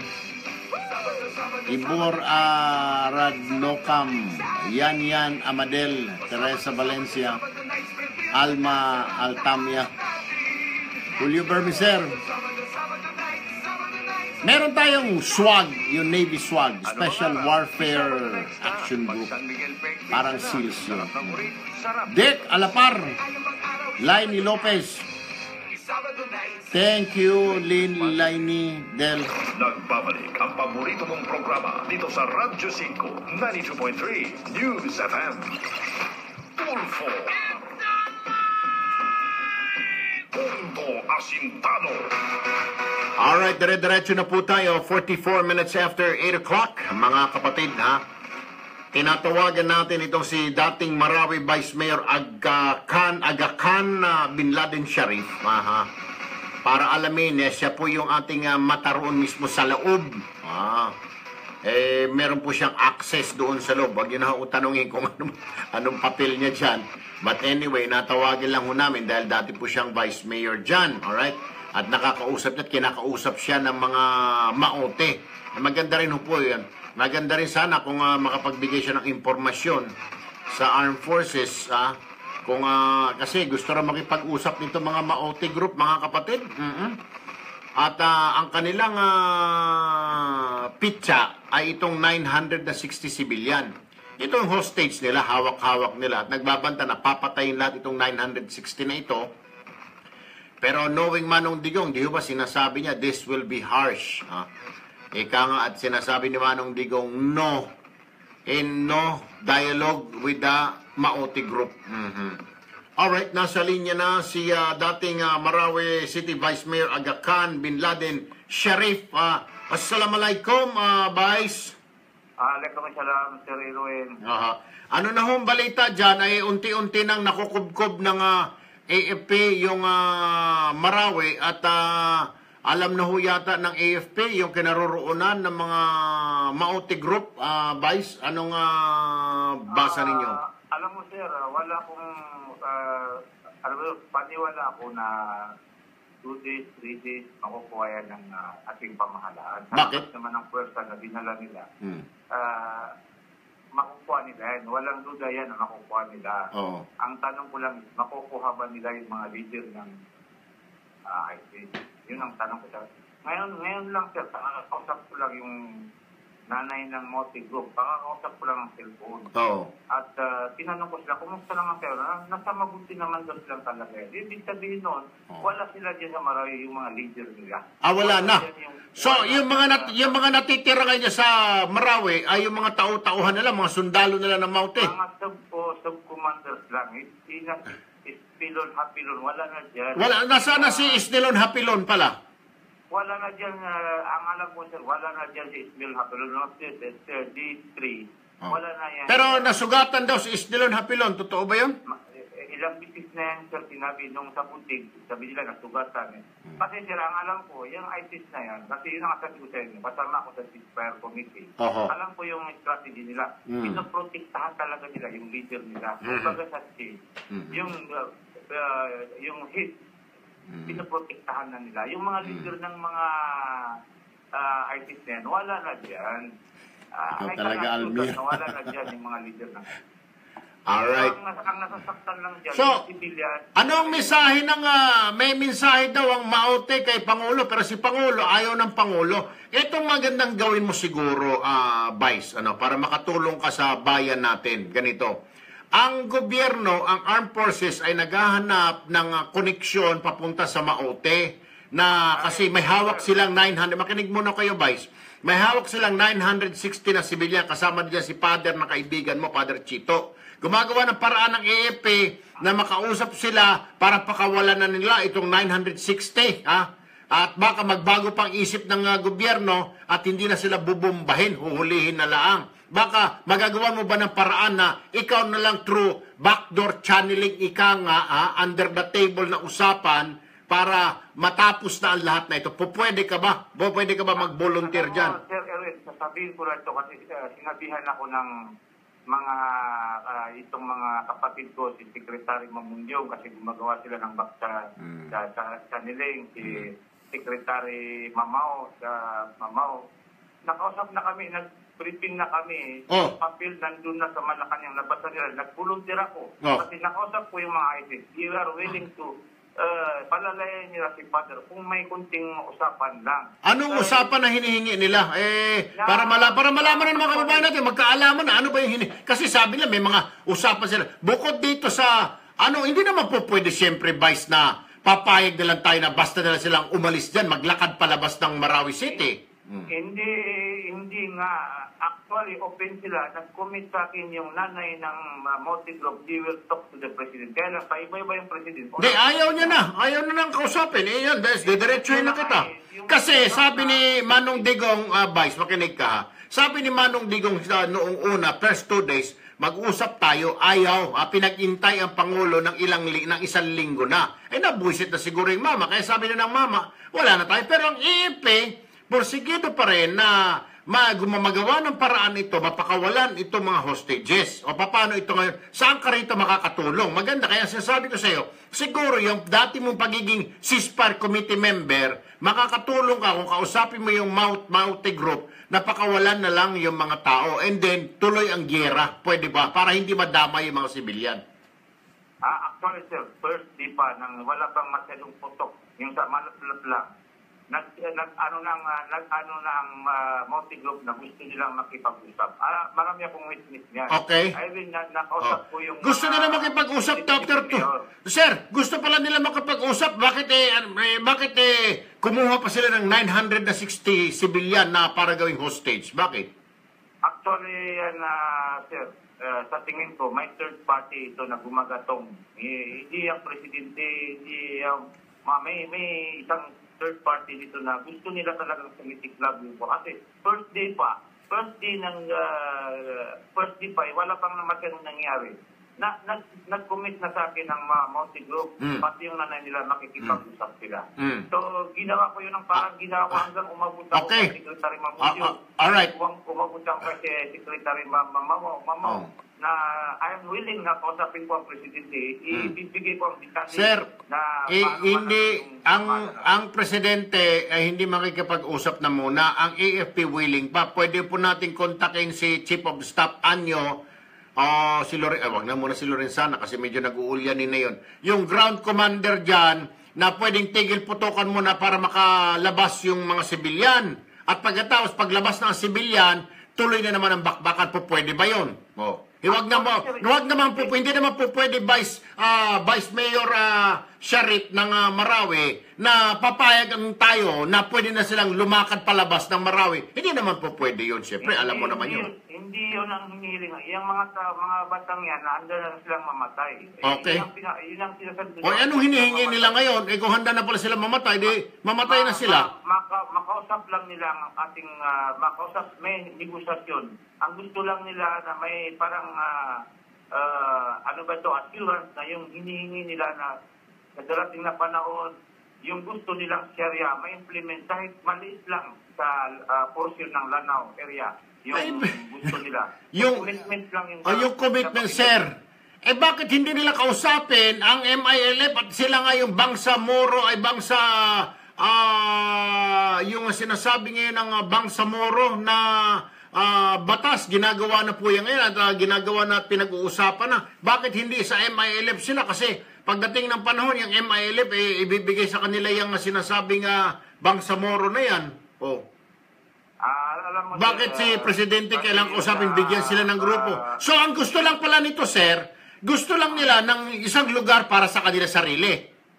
Maliit lang. Napakaliit lang. Alam mo, Vice, mauubos ang ating, hindi ako galit sa iyo, Vice, pero sabihin ko, tayo magkaibigan tayo. Pero putragis naman, Vice, mauubos yung lintik na Mindanao na yan, kabibigay natin sa kanila. Binigyan na ang MNLF ng lugar, bibigyan ng MILF, ngayon itong Mountie bibigyan, ano pa susunod? BIFF bibigyan, lahat na lang, si Torjak FF bibigyan, anak ng baka, maubos na, wala nang titirahan yung mga civilian, sir, mga Kristiyano, yung mga nananahimik na Muslim, wala na silang lupang matitirahan dyan. Kung puro na lang paghingi ng lupa sa gobyerno na gusto namin sarili, pag hindi binigyan, gera. Pag hindi binigyan, huhuli. Pag hindi binigyan ng lupa, bakit hindi na lang, Diyos ko po naman, sir, bakit hindi mo pwede ba ipaliwanag yun sa kanila na nandyan na yung Bangsamoro, sila MILF, nakikipag-usap sa gobyerno, bibigyan na sila ng lupa. Bakit hindi na lang yun ang doon kayo lumapit? Bakit nga pala, sir? Kaya nga, yun nga, sir. Sa ngayon, sir, ang alam ko na kung talagang ayaw ng gobyerno timataktan yung civilian, saka yung properties nila. Sir, hindi naman, sir. Gamitin nila silang email, at saka yung silip. Sila muna ang paunahin. Yun ang sinasabi ko. Correct. Sila Nurmiswari, o sila MILF Chief, di ba? Sila Gadsali Japar. Tama. Kaysa na, kung ganito, Vice Mayor, konting utot na lang, bigyan mo kami ng lupa. Gusto namin ang Tawi-Tawi. Gera tayo pag hindi mo binigay. Gusto namin ang Sambuanga. Gera tayo. Gusto namin, baka susunod, sir, gusto namin ang Cagayan de Oro. Babakbakan ka namin gobyerno pag hindi mo binigay. Gusto namin ang Davao sa amin na. Diyos ko, hindi naman po pwede, sir, pamimigay na. Paano naman kami? Paano naman yung mga Ilocano, sir? Paano naman yung mga Bisaya ng Cebu? Paano naman yung mga kapatid din natin? Magkakapatid ho tayo. Kayo ho'y Muslim, kami Kristiyano. Pero wala nang ganun eh. Isa lang po ang kulay natin. Kulay brown tayo. Pero paano naman po si Bicolano? Paano naman po si Waray? Kailangan din nila pala ng lupa, sir. Kasi kung kayo Muslim, gusto niyo may buong Mindanao, paano naman kami, sir? Kaya nga sir, ang kinukumbins ko sa kanila, bakit hindi natin hintayin ng federalismo? Pagdating ng federalismo, yung sa atin... kaya nga, bakit hindi nila antayin mo na yung mautin? Hindi ba sila makapag-antay? Sus ko po. Sabihin mo sa kanila, mag-antay sila, Vice Mayor. Sinasabi natin na mag-usap eh. Mag-usap. Kailangan kahit may third party, mag-usap. Kaya nga, pero sir, mag-usap. Pero this is not the right way, sir. Nalulusobin nila isang bayan, manghuhostage sila, papatay sila ng mga panadero. Hindi po ito ang tamang pag-uusap. Dapat antayin na lang nila through proper channeling. Siguro, total, maranaw din naman po si, MILF, sila Gadsali Japar, tiga dyan din yan. Di mag-usap-usap sila. Bakit kailangan diretso? Kunin niyo yung pare, kunin niyo yung mga patayin yung ganito, take over niyo Marawi. Hindi po yan ang mensahe, sir eh. Mali po yun eh, di ba? Pakipaliwanag na sa mga yan. Para sa akin, sir, wala yung ginawa nila, hindi tama yun. Ay, mabuti naman. Ang pinaka-concern ko, yung mga sibilan. Tama. Bueno, ganito, sir. Immediate na concern natin ngayon. Bueno, ganito na lamang po. Mawala na tayo ng oras. Pero ako, Vice Mayor Sharet, ako'y natutuwa at kausap ka namin lagi at nakakausap mo yung Maute. Bueno, ang request ko na lang sa iyo at ganito na request ng gobyerno, kausapin mo sila na pakawalan ito mga hostages or mismong maghapon ngayon at sabihin mo at naghahanap ng connect ang AFP para makausap sila. Pero wag naman, hindi naman pwede yung demand nila kapalit ng pagpapakawala sa mga hostages na ito ay bibigyan sila ng teritoryo. Hindi naman po yata tama yun. Pero go find a way, sir. Kayo na mismo dyan. Hanapin niyo po yung AFP at naghahanap po sila ng backdoor channeling para makausap itong Maute para mailigtas itong 900 na sibilyan na ito. Naintindihan po ninyo, Vice? Actually, sir, nag-uusap na kasi sabi nila, confidential. Sabi ko, hindi ko naman isang confidential kasi yung civilian, pati yung mga properties na sisira na. Bali yung mga secretary namin ng mga Muslim, sina Mumundyong, sina Gabs Mamao, lahat sila gumagawa ng paraan para magkaroon ng pagsaliling. At nag-volunteer ako. Alright. Kaya ang medyo, sige po. ang hindi yata magbigay ng daan ng mga kapatid nating military. Na doon siya, may nakita ko na yung mga plan na actually nagsisiktas pa sila. So yun ang kailangan ko na immediate. Kausapin mo yung pinadala, may pinadala sila Mr. Adjong, pinadala na Pangulo dyan, yun ang kausapin mo, sir. At sabihin mo makakatulong ka, sabihin mo nakausap ko na si Erwin Tulfo at binovolunteer ko ang sarili ko, sabihin mo doon na para tumulong dyan. Ano po, kausapin niyo sila, Vice Mayor? Sorry, sir, nakausap ko yung City Mayor personally, nakausap ko yung Governor namin, at yung alam pa rin yung sabi nila, military Marcelo ngayon. Marcelo. Wala na, ikaw lang yung sir, tayo inshallah yung... Sige, tatawagan ko po mamaya yung ating contact dyan sa AFP. Sabihin ko, may number ko ikaw, ha? Ibibigay ko sa AFP na willing kang tumulong dyan para mag-negotiate dito sa mga sibilyan. Anyway, maraming salamat. siya na sir, hindi tayo dakpin. Hindi, pagkausap mo siyempre ng IEP, hindi. Dadakpin ka nila talagang pag ikaw ay tumutulong doon sa kabila. But anyway, Vice, maraming salamat. Former Vice Mayor ng Marawi, Aga Khan Bin Laden Sharif. Thank you po. Yan, tawagan tayo bukas ulit. Namit kita ng personal. Hindi mo lang ako maalala. Sa tayo Nakapunta ko sa office mo. Yeah, sa office ko. Sige, sir. Napagreklamo ko, sir. Okay. Sige, sir. Maraming salamat po. Maraming salamat po, Vice Mayor Sharif. Si Vice Mayor, dati po siyang Vice Mayor ng Marawi, si Aga Khan Bin Laden Sharif. Anyway, yung sinasabi ko mga kapatid, kung yung demand ito napapansin ko Noon pa napapansin ko, ako taga Mindanao. Laking Mindanao po ako, maniwala kayo. Diyos ko po naman, kung ganito na lang, yan ang inggit-inggit ng mga demonyo na yan, mga buang na yan. Tingnan ho ninyo, paliwanag ko. Una, pinagbigyan ng gobyerno ang MNLF, sila Normiswari. O sige, binigyan ng ARMM. Ngayon, nung malapit nang magkasundo ang gobyerno at MNLF ni Normiswari, itong MILF nila Gadsari Japar, nila Hashim Salamat, yung namatay na pinuno nila, nag-break away. Nag-break away sila, sabi ng MNLF, hindi kami yan. Yan ay breakaway group namin, yung MILF na yan. Wala kami magagawa dyan. Anyway, tinuloy pa rin usapan, binigyan ng ARMM ang MNLF. Panahon ni Ramos yun. Ngayon naman, MILF, gera. Gusto rin namin ng lupa. Kailangan namin ng mga lupa din dito sa Mindanao. Hindi pwedeng MNLF lang. Kami MILF forced to contend with. Kailangan namin ng lupa, government. Yan ang sabi. Si gobyerno naman nanginginig, halos maihi sa pantalon. Sige, tigil na tayo, gera, bigay na namin. Ito na, Bangsa Moro, Bangsa Islamic Moro, something, Bangsa Moro, bibigay na namin sa inyo. Sige, iba ito sa ARMM, Bangsa Moro. Ngayon, natutunugan na ng maute na ito. Teka muna, paano naman kami? Gusto na naman namin. Alam niyo mga kapatid, wag niyo na nga ako pag-ikot-ikutin kayo mga tiga Mindanao dyan. Pare-pareho tayo. Ako Kristiyano, kayo mga Muslim. Kaklase kong ilan sa inyo dyan noon. Magkakaklase tayo. Wag niyo na akong paikot-ikutin yung mga pautot ninyo. So, ang ibig sabihin, pag pagbigyan na naman, break away itong maute. Sasabihin ng MNLF ay MILF, break away namin yan. Sir Duterte, hindi namin kontrolado na yan. Ano naman gagawin? Makikipag-usap sa maute. Ito na nga, parang humihingi sila ng lugar. Pagkatapos na naman, pakikiusap na naman. Ibang grupo na naman. Ano susunod na grupo naman? Badyaw, Tausog, lahat na. Sus Mariosep, kung lahat na lang ng lahi dyan, ng mga Muslim, hihingi ng mauubos ang Mindanao. Tragis, tinamaan kayo ng lintik. Ganon ba? Ganon ba ang kailangan ninyo? Para makahingi, pansinin kayo ng gobyerno, gera tayo, papatayin namin ito, kukuha kami ng kuwan. Kami naman, paano kami mga maute? Iba kami sa, hindi kami mga MILF, hindi kami mga MNLF, mga maute group kami. Bigyan mo kami ng lupa.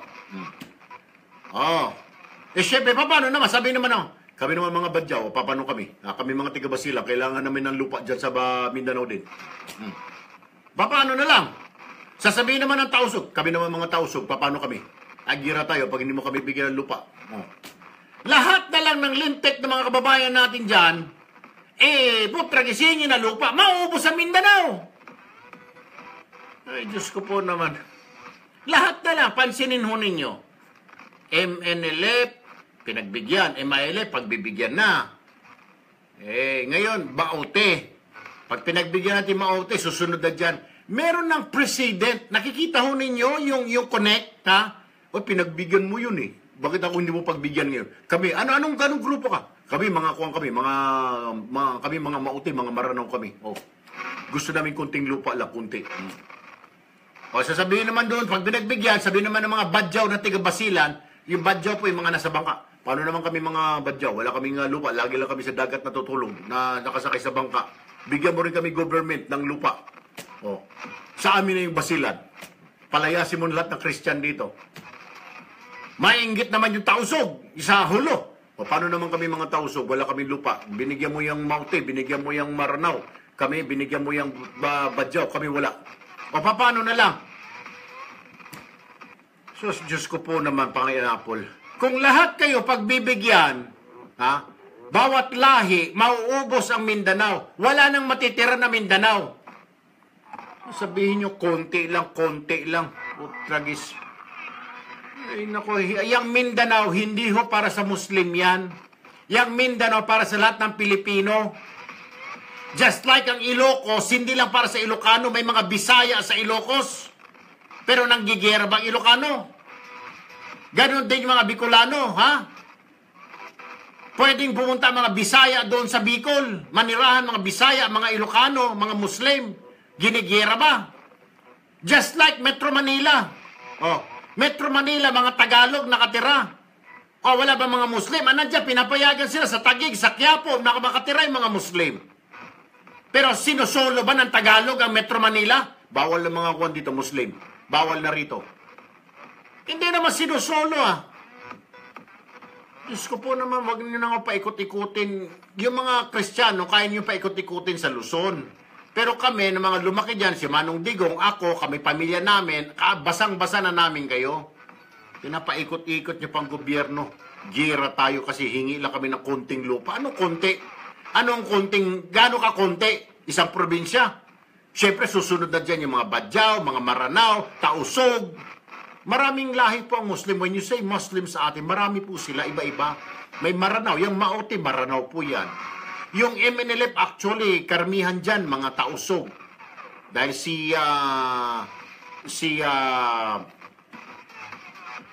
MNLF Chair Nurmiswari, tiga Hulo, so Tausog po. O yung mga Badyaw, tiga Basilan. Diyos ko po, mauubos ang Mindanao, kahihingin ninyo. Siyempre, pag pinagbigyan itong Maute ngayon ng mga Maranao, sasabihin ng Badyaw ng Basilan, paano kami? Gera na rin tayo. Susunod na naman yung Tausog, paano kami dito? Susunod naman mga sino pa. Madami pong lahi iyang mga Muslim na nakababayan natin. Hinay-hinay ho sa paghingi, Diyos ko po. Dahil kami, mga tayo, Pilipino tayo, bansa natin ito, hindi natin pwedeng pagparti-partihin. Kung ganyan yung ugali ninyo, pagparti-partihin natin, di sasabihin na rin ng Bisaya dyan sa Davao, sa amin itong Davao, huwag kayo pumasok dito mga Muslim. Gusto ho ba ninyo yan? O sa Cagayan de Oro, maraming Bisaya dyan. Lumayas na kayo dito mga Muslim sa Cagayan de Oro, sa amin to. Kung ganun kayo gusto nyo, mga swapang kayo, mga hinayupak kayo, mga maote kayo, sariling lugar, ano kayo, na siniswerte? Hoy! Mga lolo natin, angkan natin, nagbuwis ng buhay para sa isang bayan, hindi para i-divide natin. Mga pulpul kayo mangyari, mga isa pa rin. 9:07 ng umaga mga kapatid. Ang paborito mong programa pagkatapos ng ilang paalala dito sa Radyo 5. Tama ka, Pinde. Akala mo hindi sila Pilipino. Gusto na sarili nilang lugar. Ang paglalaro sa casino ay pag pinagbigyan natin yung mountain mga Maranao sa bila, paano naman kami, sir? Paano naman kami ganito Badyaw? Paano kami mga tiga-Hulo? Paano kami mga tiga Maguindanao?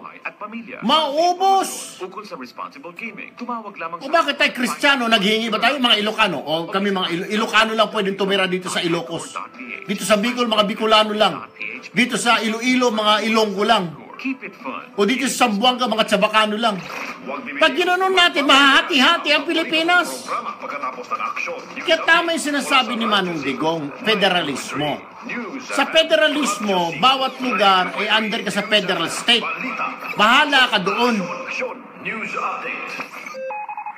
Kung ikaw, Mindanao, under ka sa gobernur na Muslim, police chief na Muslim, pero AFP rin magpapatakbo at PNP, mayor mo Muslim, o sige, bahala ka dyan.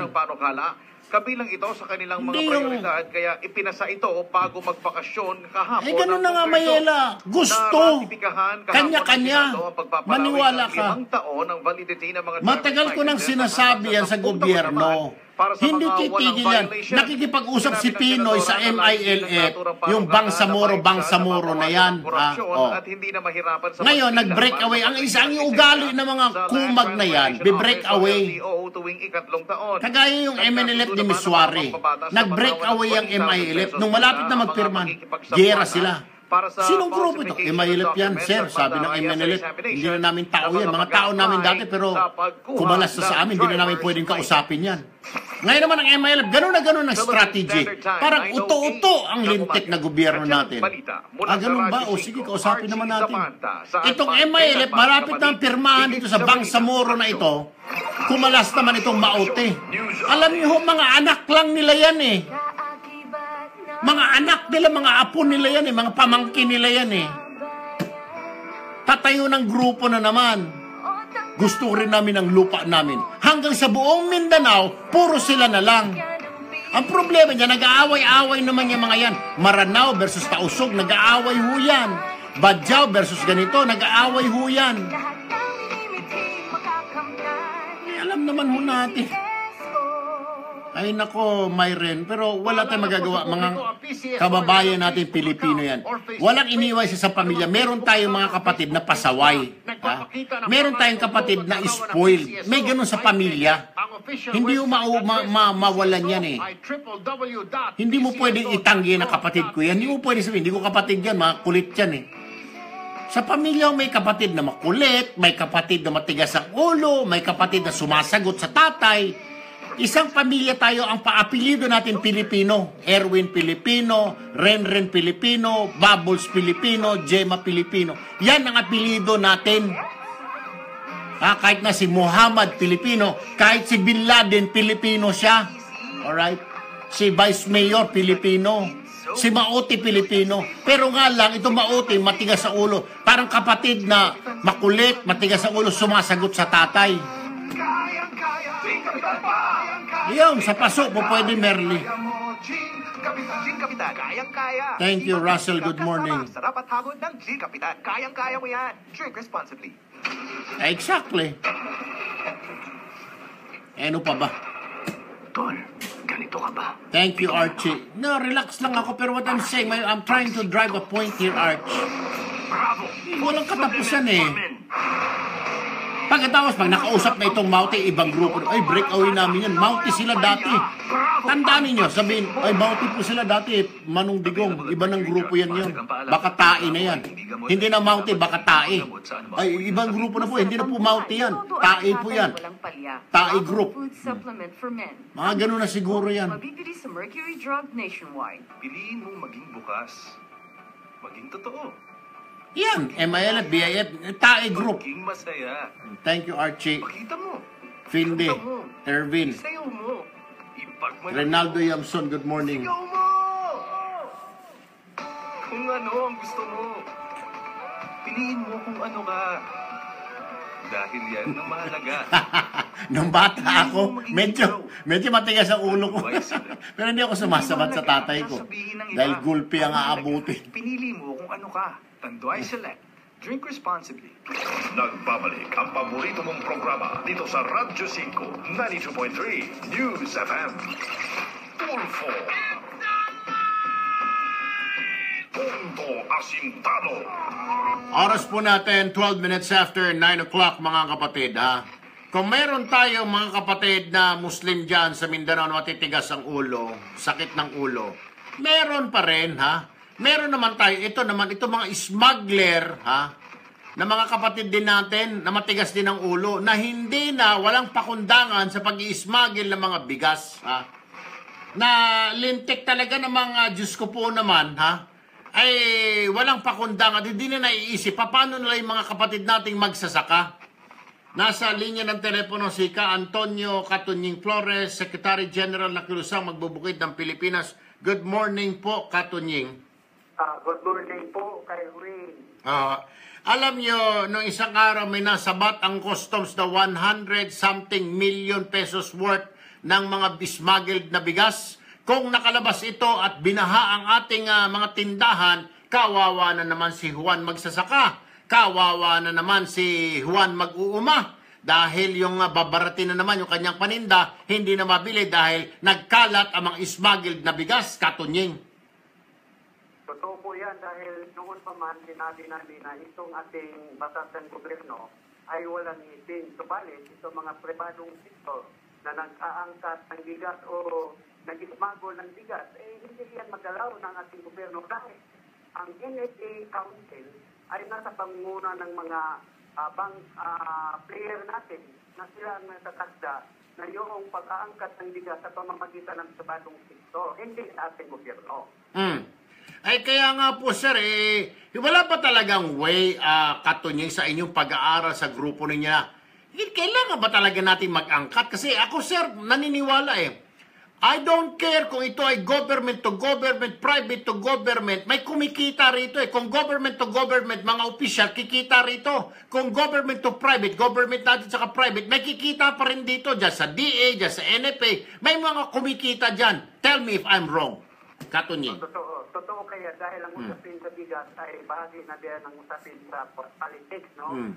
Lalo na, itong ating gobyerno ay pumasok sa hindi patas na kasunduan sa pamamagitan ng World Trade Organization na itong liberalisasyon sa agriculture ay pumapasok dito sa ating bansa. Pasok ng IB yung sa kuwan na lang. Idulog mo, bes. IMB.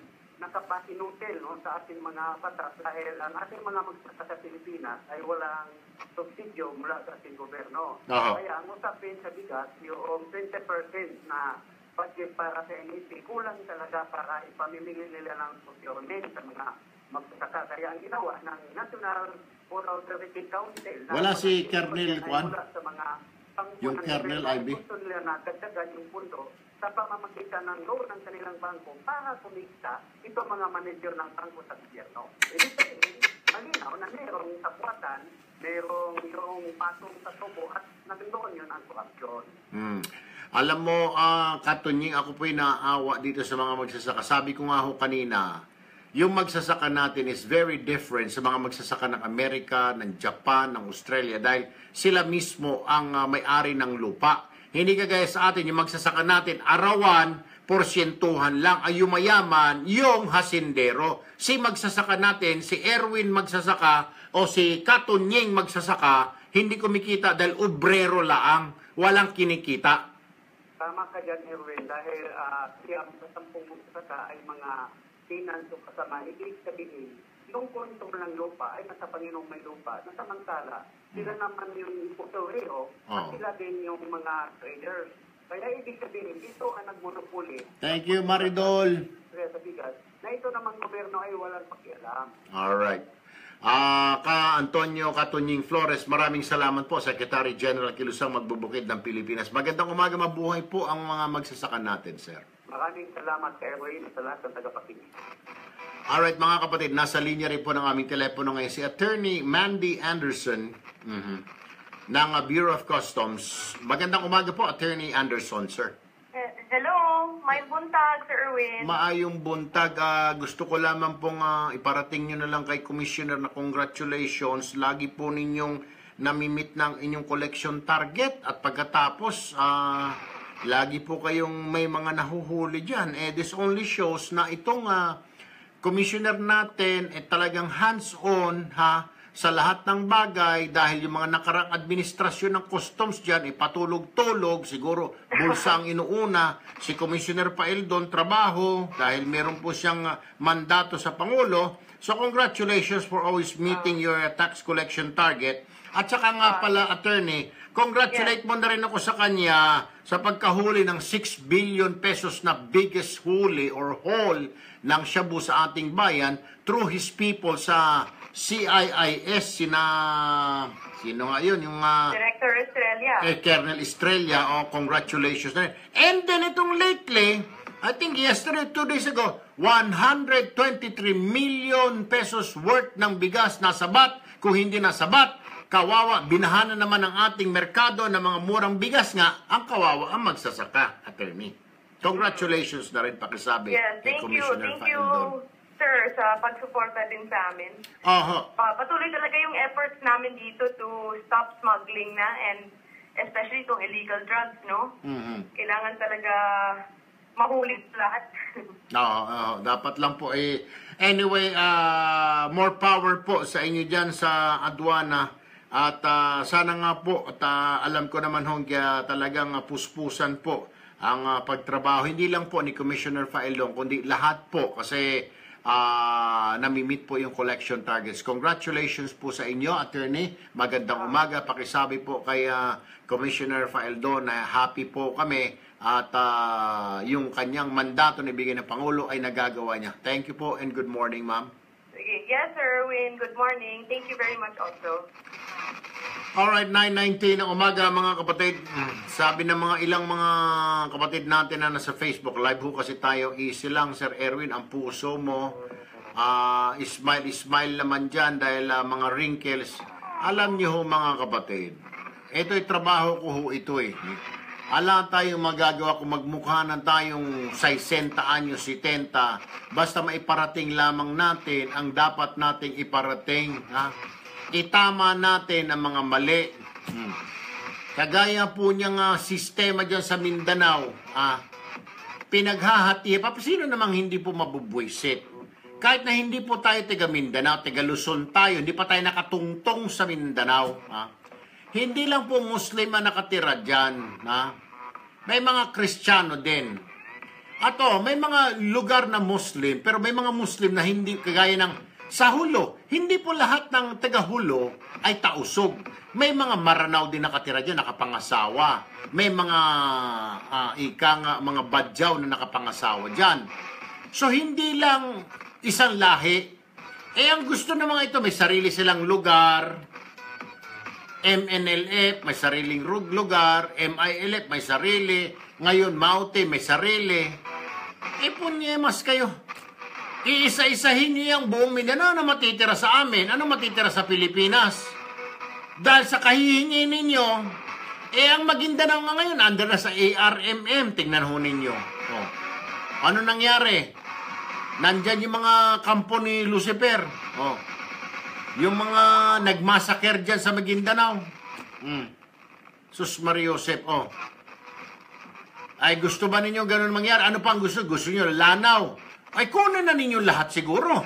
Baka pwede nyo rin hingin ang Cagayan de Oro, kunin nyo na rin ang Bukidnon, Butuan, Surigao, Zamboanga, Davao, kunin nyo na rin. Gusto naman ninyo kunin na lahat, di ba? Hindi kayo makontento, nilagay na sa ARMM ang Hulo. Tawik-tawik, binigay na sa inyo. Basilan, binigay sa inyo. Maguindanao, binigay sa inyo. Alam nyo ba, hinihingi nila ang Palawan noon, pero syempre, humindi. Nagkaroon po ng plebisito noon.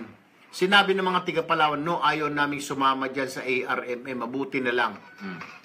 Ngayon, itong MILF naman, gustong isama na naman itong Palawan. Baka sana magkaroon tayo ng plebisito. Hayaan ninyo ang mga kababayan natin na nakatira sa lugar na yon ang magsasabi kung gusto nila mapasama dyan sa Bangsamoro na yan. Yan ang hinihingi ngayon ng MILF. Kami, paano naman kami? Binigyan mo yung MNLF ng lugar, kaming MILF, bigyan nyo rin.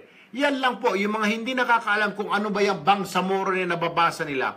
Yan po yung pinaka-essence. Bigyan mo kami ng sariling lupain ng gobyerno namin na mapapatakbuhan. Gusto namin tawagin ito Bangsamoro. Yan. Ngayon na malapit na magpirma, nag-breakaway daw umano itong Maute. Yung Maute na yung mga anak lang yan ng mga MILF. Mga anak, pamangkin, pinsan, apo.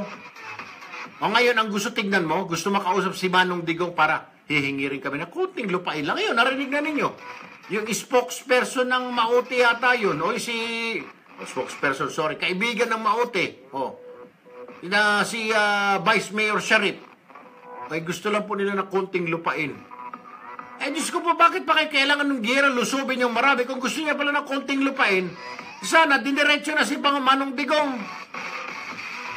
Hindi yung kung ano-ano pang kaututan ninyong gagiyera-giyera kayo. Pero hindi. I am telling you now, Mr. President, ako po at 10 milyon, ilang milyon nating kababayan, ay hindi po papayag na hati-hatiin at pira-pirasuhin ang Mindanao. Bakit? Paano naman ito mangyayari nyo kung pira-pirasuhin natin ang Mindanao pag parti-partihan? Wala pong iniwan niya, sabihin ng isang anak na matigas ang ulo at saka ng isang makulit na anak, tay, yung ari-arian natin, parti-partihin mo na itong bahay natin. Sa akin po yung isang kwarto, ha? Sabihin naman ng isang kapatid, sa akin yung isang kwarto naman. Paano naman kami mga ibang anak ko? Paano naman kami mga Pilipino? Anong sa amin? Kusina, kasilyas. Ay, ganun mo yun eh. Pagpaparty-party natin, paano yung matitira sa amin? O paano yung lahi ko? Kubeta na lang matitira sa akin. Kasabihin ng kapatid na makulit na nagre-rebelde. Erwin, kapatid na Erwin, yun sa yung kasilyas, CR. Mga buang kayo. Buhay pa yung magulang natin, pinagpaparty-partyhan nyo na yung bahay. Mga bastos. 9:24 in the morning. Ay, dito muna tayo, bago po nating segment, ito po yung idulog mo best. Ito po yung mga messages sa atin sa Facebook. Makinig ho kayo ha, para may matutunan po kayong aral. Kasi yung iba rito, karamihan dito, humihingi po ng payo, mga legal advices kung anong dapat nilang gawin. Hindi natin pwedeng isulat doon sa itanong mo sa dalubhasa. Kasi maikli lang po ito, wala talagang kwento. Hindi ko naman pwedeng gawin yung kwento. So ito po, pakinggan ho natin. Ito po ay mula kay Aling Lin, engineer. Good day, sir. Pwede po bang makahingi ng kahit konting payo? Ako po ay OFW dito sa Riyadh. Bago lang ako dito, mag-isang buwan pa lamang. Taga Bohol po ako. May 3 anak, pero may asawa na ang 2. Bunso ko na lang ang aking pinag-aaral sa ngayon. Nais ko pong humingi sa inyo ng payo tungkol sa asawa ko na may kabit. Patay tayo dyan. Ilang araw ko pa lang nalaman na may babae na pala siya at halos magkasama na sila lagi. Ano po ba ang gagawin ko para sa kanilang kataksilan? Ang babae ay may mga anak din at hiwalay sa asawa. Taga-amin din ang kanyang kabit. Magkakilala kami mula bata pa. Naku, masakit ngayon, Aling Lin. Magkakilala pala kayo. Ang sumulot sa mister mo. May magagawa ba ako laban sa kanila? Sana po mapayuhan niyo ako. Ako ang legal niyang asawa.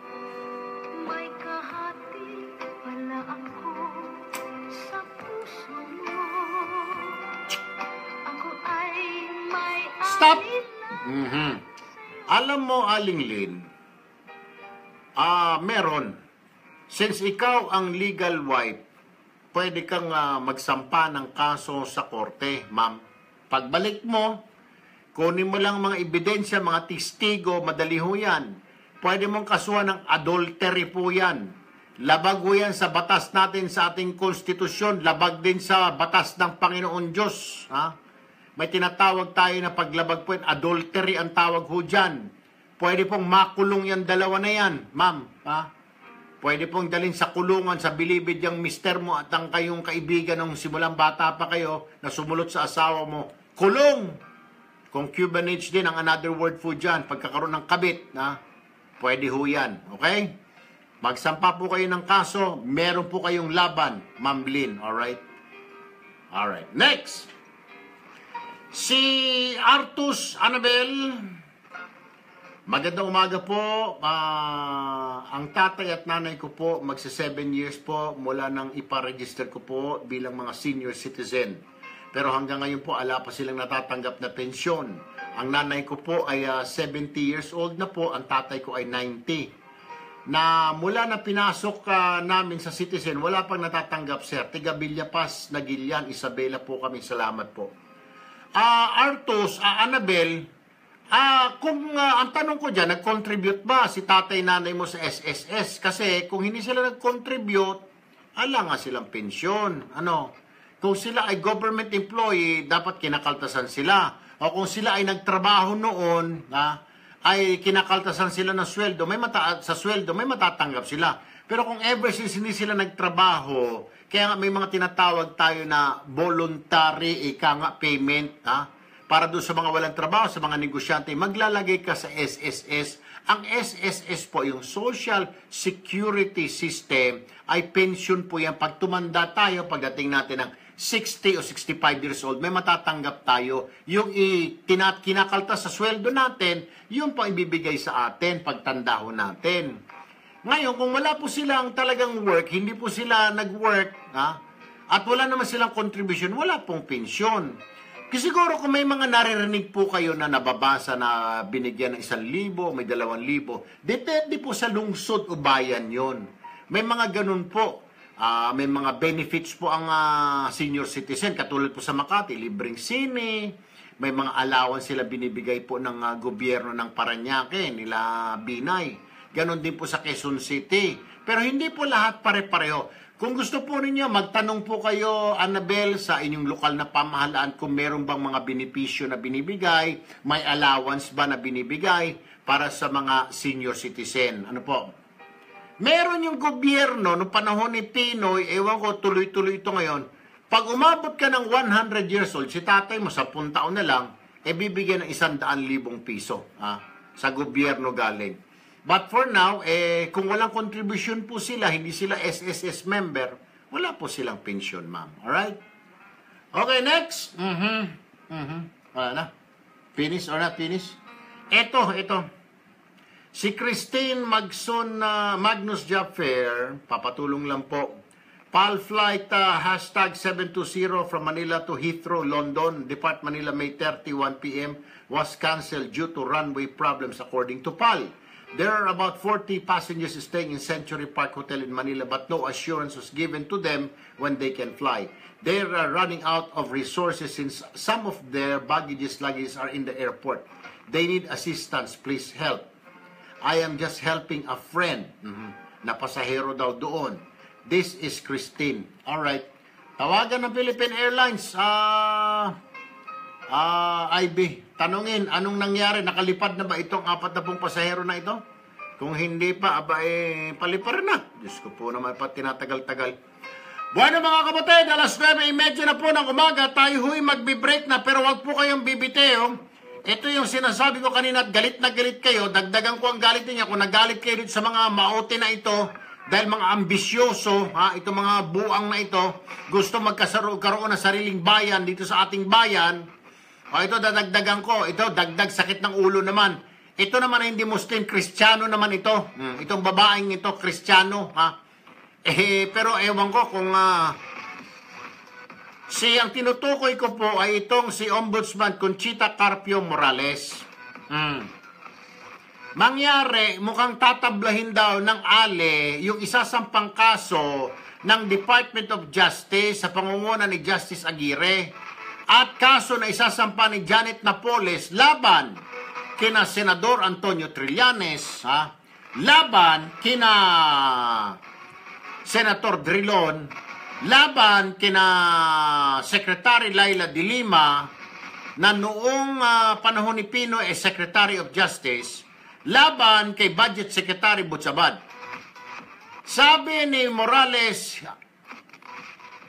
hindi. Dadaan sa akin yan, kailangan kong tignan yan, pero baka hindi.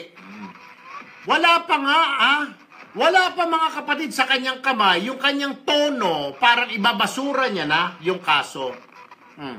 Ang tanong ko sa iyo ngayon, Conchita Carpio Morales, bakit? Bakit mo ibabasura? Bakit parang wala kang gana asikasuhin yung kaso na yan? Kasi ba ma'am, dahil kakulay mo sila? Kakulay mo sila na parang may hepatitis, Kasi ba naman, ma'am, kakulay mo sila, kulay dilaw sila? Na pare-pareho kayong inappoint ng dilawan, na leader ninyo na si Pinoy. Drilon, dilawan, liberal. Si de Lima, dilawan. Trillanes, kakampi ng dilaw. Butsabad, leader ng dilawan. Ikaw, inappoint ni Pinoy. Ganon ba, Conchita Carpio Morales? Kaya parang wala kang gana? Salita ka na ng salita. Depende kung tatanggapin mo yung kaso. Hoy, Morales, tanggapin mo yung kaso. Wala kang magagawa dahil mandato ng batas na yan. You have to accept the case and then dismiss it kung walang ebidensya. Pero kung nakasalaysay naman ang mga ebidensya doon ni Aguirre, nakasalaysay ang mga ebidensya ni Napoles, kahit na nakakulong si Napoles, alam ni Napoles kung sino mga pinagbigyan niya na tao, sino mga kumita na pera sa kanya. Si de Lima, sinasabi ni Napoles, binigyan niya si Senadora, si Secretary de Lima noon siya ay si Secretary, binigyan niya ng kwarta si de Lima. O si Napoles na nagsabi niyan. Si Drilon at Trillanes, kumita rin daw. Diyan sa pork barrel nila, yung mga fake na mga lintik na mga beneficiary nila. O bakit hindi niyo paniniwalaan? Bakit ayaw niyo tanggapin? Bakit? Kasi ba dilawan sila? Conchita Carpio Morales? Dahil dilaw sila, kakulay ninyo. Pare-pareho ang mga kutis ninyo. Ay putragis ka, madam. Tanggapin mo yung kaso, ha? Huwag kang patanga-tanga dyan. Huwag kang magpanggap sa akin na ulyanin ka dahil hindi ka pa ulyanin.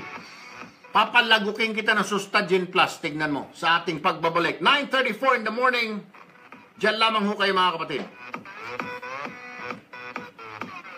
Sige, pagbalik natin, basahin natin yan. Magbabalik ang paborito diba? Programa pagkatapos correct, Mary Joy Marin Conchita Tawag mo dyan. Kasi in-appoint siya ni Pinoy, kailang protektahan yung mga kasama niyang appointed ni Pinoy. Putragis. Pwede ba yan mga kapatid? Magpagas na sa Petron para hindi naman po pwede yun. God damn it. Porkit dilaw ka, dilaw sila. So tayo-tayo. Paano naman kami, ibang kulay namin? Oh. Paano si Duterte, pula? Paano si Binay, blue? Paano si Juan, puti? Oh. Pero pag kulay dilaw, kahit na malino na guilty, absuelto. Nung hindi mo tatanggapin, buang ka pag hindi mo tatanggapin, ay makakatikim ka talaga rito sa akin. Aaraw-arawin kita, Conchita Morales. Wala pa nga ebidensya, salita ka na ng salita, kontra ka na kukontra ka. Tignan ko muna yung kaso, kung may ebidensya, tignan ko, baka i-dismiss ko lang yan. Anong klaseng pananalita yan? You are an ombudsman and you should be in the middle, you should be in the center. Kaya nga ang batas may piring nakaitim. Baka sa'yo, Conchita Carpio Morales, nakikita mo. Nakapiring ka ng itim, pero nakikita mo yung mga tao sa harap mo. General Restituto Padilla, 10% sa lungsod na lamang ang hindi pa nila nakiklear ng exactly, Benson, ako naniniwala na eh. Tama ka, Dennis Ibay. Exactly, Aida Pareha, agree with you, programmer. Umaabot naman sa halos 70 Pindi Smiley. 19 sa Sibilyan at 21 sa ay nako, isa pa yung dagdag sa problema na tayo sa mga lintik na maote gusto na sariling lugar nila. Baka ito mga dilawan gusto na sariling lugar. Alam ko na, gusto na mga dilawan yung may sarili silang lugar, yung Malacanang. Yan ang gusto ng mga dilawan. Ayaw nga namin eh. Yan ang gusto ng mga kapatid ng mga dilawan. Bigyan din sila ng lugar, nainggit siguro sa maote. Gusto nila yung Malacanang. Utot yung blue. Isaksak nyo sa mga wet packs ninyo. 9:35 ng umaga. At yan ang balita mula sa Radyo 5. Archie Zapanta. Saan man, kailanman, kapatid, higit sa balita. Talaga nakakainis. Daisy Carilla, Jesusa Layton, Faith 5. Nako. Aris Faraon. Becca Alvarez. Exactly, may piringa pero nakabukas yung isang or. Tagus, nakikita niya. Masarap ang buhay. Ay, sana, dasal lang natin, sana may mag-file ng kaso ng impeachment. Mag-file ng kaso. Ay, tawagan si Kwan, dapat gamiting panggamot sa anumang uri ng sakit. Attorney Kwan, Tupasio, IB, or si Salpanelo tungkol dito. Piliin mong maging bukas. Nako, hindi, gusto nila Maria Lee, yung Malacanang, sarili din nila, parang mga maote, nanghihingi ng maliit lang na lugar. Pero ang gusto na Malacanang. Ogag. Nako, Kirsten. Romeo, April. Piliin mo kung ano ka. Ding Balasi. Dahil yan ang mahalaga. Piliin mo maging Herbert. Maria Amor. Hindi mahalaga ang sasabihin ng iba. Ang mahalaga. Libingan. Ayaw nila yun. Gusto nila yung Malacanang, sarili nila. Maliit lang na lugar. Kasya raw sila doon ng mga dilawan sa Malacanang grounds. Yun ang gusto. With proper diet and exercise, kasangga ko ang Gainuracell laban sa pagtaas ng blood sugar, hypertension at high cholesterol na maaring maging sanhi ng diabetes. Dahil ang Gainuracell capsule ang nag-iisang 3-in-1 diet. Kaya ano nangyari? Video unavailable tayo. Ba't naputol? Ako po si Victor Neri. Live well with Gainuracell. Also available in 4-in-1 coffee mix. Mahalagang paalala, ang Gainuracell ay hindi gamot, hindi dapat gamitin panggamot ang magulang na sakit. Magandang balita mula sa Powerfill gas station. Pwede ka nang ewan ko, bakit wala mag-file ngayon? Ito, si Alejano, bakit hindi file ni Alejano ng kaso? Kasi dilawan din. Nagbabalik ang paborito mong programa dito sa Radyo 5, 92.3 News FM. Action! Granted, go ahead! That's what I'm worried. Only I can speak here. 2 years pa ni Nita Bombasi. Alright mga kapatid, 9:38 in the morning na po ha. Yung idulog mo bes, ito po yung sagot ng Philippine Airlines ha. Ni Miss Cielo Villaluna, ang spokesperson po ng PAL. I-accommodate daw ngayong araw ang 40 stranded passengers na nasa hotel. Kung hindi raw ngayon bukas yung iba, meron daw pong coordinator sa hotel na nag-aasikaso sa kanila. Okay. Alright. Thank you, Miss Cielo Villaluna. Sana nga po makaalis na sila. Alright. Dire-diretso tayo mga kapatid. Dito tayo kay Conchita Carpio Morales. Alam niyo ho, kagaya ng sinasabi ko, yung sinasabi po ni Justice Secretary Aguirre na magpa-file ng kaso laban kay Trillanes, Drilon, De Lima at Butchabad. Kasi nga, may sandamakmak silang ebidensya. Lalo na kay Trillanes at Drilon. Kung anong ebidensya meron sila kay Revilla at saka kay Jinggoy, ganun din kasing dami ang ebidensya ng DOJ at ni Janet Napoles sa dalawang senador na ito. Si De Lima naman, hindi pa po siya senador noon, Justice Secretary. Pero sinasabi na ng kampo ni Janet Napoles, tumanggap ng suhol sa kanya. Si De Lima, nasa linya na ng telepono si Attorney Ferdinand Topacio, ang Volunteers Against Crime and Corruption Legal Counsel. Buenos dias contigo, Attorney Topacio, primo. Yes, buenos dias din contigo, primo. Sir, matanong ko lamang ito, ano ba reaksyon ng BACC rito na couple of days ago, Secretary Aguirre ng Department of Justice said na magpa-file sila ng kaso, tutulungan nila si Janet Napoles to file a case against Trillanes, Drilon, De Lima, and Butchabad, kaugnay pa rin sa pork barrel. Pero nag-react agad yung magiting nating ombudsman na ay pag-aaralan ko muna yan. I mean, depends ako sa akin yan kung yan ay tatanggapin ko. Hindi pa nga niya nakikita, nagsasalita na parang wala siyang gana, attorney. Paano ba ito? Ang unang tanong natin, may karapatan ba siyang hindi niya tanggapin ito kung sufficient naman ang ebidensya, attorney? Wala po, pero alam niyo po, hindi po ito yung unang beses na ang ating ombudsman ay hindi pa nakikita, nag-react na po. Kung natatandaan niyo po, a few months back, may sinabi po yan na si dating Pangulong Aquino daw ay incorruptible. Paano na yung mga kasong pinafile namin kung ang opinion ng ombudsman mismo incorruptible? Siyempre, pre-judge na niya yung mga kaso. Ngayon naman po, ito nga yung kahindik-hindik na sinabi niya. Alam niyo po, nakakalungkot po yan sapagkat sa ilalim po ng ating saligang batas, ang ombudsman po yung tinatawag na guardian of the people. Correct. Opo, o yung siya po yung tagapagtanggol ng taong bayan laban sa korupsyon. At yun nga pong anonymous letter lang na sulat kamay na walang pirma, hindi under oath, hindi malaman kung kanino nanggaling. Dapat po inaaktuhan po yan ng ombudsman. Ito pa kayang ganito na Department of Justice mismo nag-develop ng kaso. So, ano ang pwedeng gawin dito? So, kailangan tanggapin talaga ito ng ombudsman, yung kaso, kahit na masama ang loob ni Conchita. Kasi napansin lang natin, attorney, tingnan mo Trillanes, Drilon, De Lima, at Butchabad, mga dilawan. And siya, i-appointee ng dilawan. Kaya ayaw niya tanggapin. Pwede bang nating kasuhan naman siya kung sakasakaling hindi niya tanggapin, doon may mga sufficient evidence ang DOJ? Kaya lang po, the sad fact is, yan nga po ang ginagawa ng ating ombudsman. Kaya nga po kami sa BACC, nagpe-prepare po kami ng complaint for impeachment sapagkat yan po lamang ang kasong maaaring maisampa po natin laban sa kasalukuyang ombudsman habang hindi pa po natatapos sa kanyang term, 2018. At 2018 pa? Po namin, sorry po. So, one year pa? 1 year pa siya dyan sa pwesto?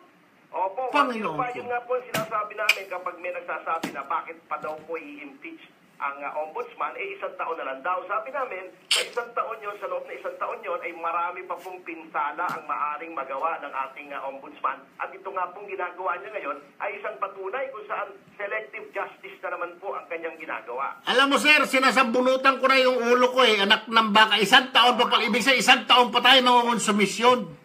Ay, totoo po yan. Si Secretary Aguirre gusto na rin pong gawin sa bunutan yung sarili niya. Kaya lang medyo... Ay, wag. Nako, pakisabi, attorney, wag namang sambunutan ni Sec yung kanyang ulo. Wag naman. Napigilan naman po siya. Pero, sir, po siya. nabanggit mo yung impeachment. Kailan ba? Yun na lang ang pag-asa natin. Kailan pwedeng sampahan ng impeachment si Conchita Carpio Morales? When? Actually, malapit-lapit na po sana. Kanya lang po, nangyari nga po itong kaguluhan po natin sa Marawi at naging abala po yung ating mga kongresista po sa kanilang mga sesyon kung saan po binrip sila ng military, ng mga opisyal po ng executive department. Pero kasi kailangan po ng endorsement po ng isang kongresista, at least yung aming impeachment complaint. Since naging abala nga po sila, siguro po po tayo at paunahin po munang asikasuhin po yung kaguluhan sa Marawi sapagkat marami pong nanganganib na mga kababayan po natin. Tama. Ano po mga grounds ngayon, sir? Baka naman ibasura yan ng Kongreso. Anong grounds ninyo na para i-impeach itong si si Morales para matibay talaga, sir, at hindi pwedeng ibasura dahil sigurado haharangin kaagad nila, lagman yan, yung mga kasabwat niya dyan, sina Alejano, haharangin kaagad nila yung impeachment ng BACC. Sufficient at matibay ba yung ating ebidensya laban kay Morales, sir? Ayun po ang aming paniniwala sapagkat hindi po katulad nung ginawa po ni Congressman Alejano na hango lamang po sa mga clippings ng dyaryo o mga sabi-sabi o yung sinasabi mga chismis na wala siyang personal knowledge. Yung amin po ay base po sa official records, sa mga desisyon po ng ating Korte Suprema, sa mga records po ng Commission on Audit, ang amin pong ebidensya po rito. Lalo na po yung sinasabi po naming selective justice. Ayan po ang mga papeles yung ibibigay namin, hindi po yung haka-haka namin, sariling opinion namin, kundi mga records po ng hukuman ang naka-attach po dyan. Ay, salamat naman, attorney. At least merong isang grupo tulad ng VACC na maasahan na magsampa. Sana nga po, maisampa nyo na po kaagad yan para wag nang abutin ko next year pa, sir. Baka maubos itong buhok ko sa kahihila ko. Ngayon pa lang hinihila ko na kung pwedeng sumasakit ang ulo ko. Diyos ko po naman sa konsumisyon dyan kay Conchita. Halatang-halata na, hindi kaya siya nahihiya niya, sir? Paano kaya siya nakakatulog sa gabi? Oo nga po, katulad nga po ng to quote the famous words of our former president, saan siya kumukuha ng kapal ng mukha?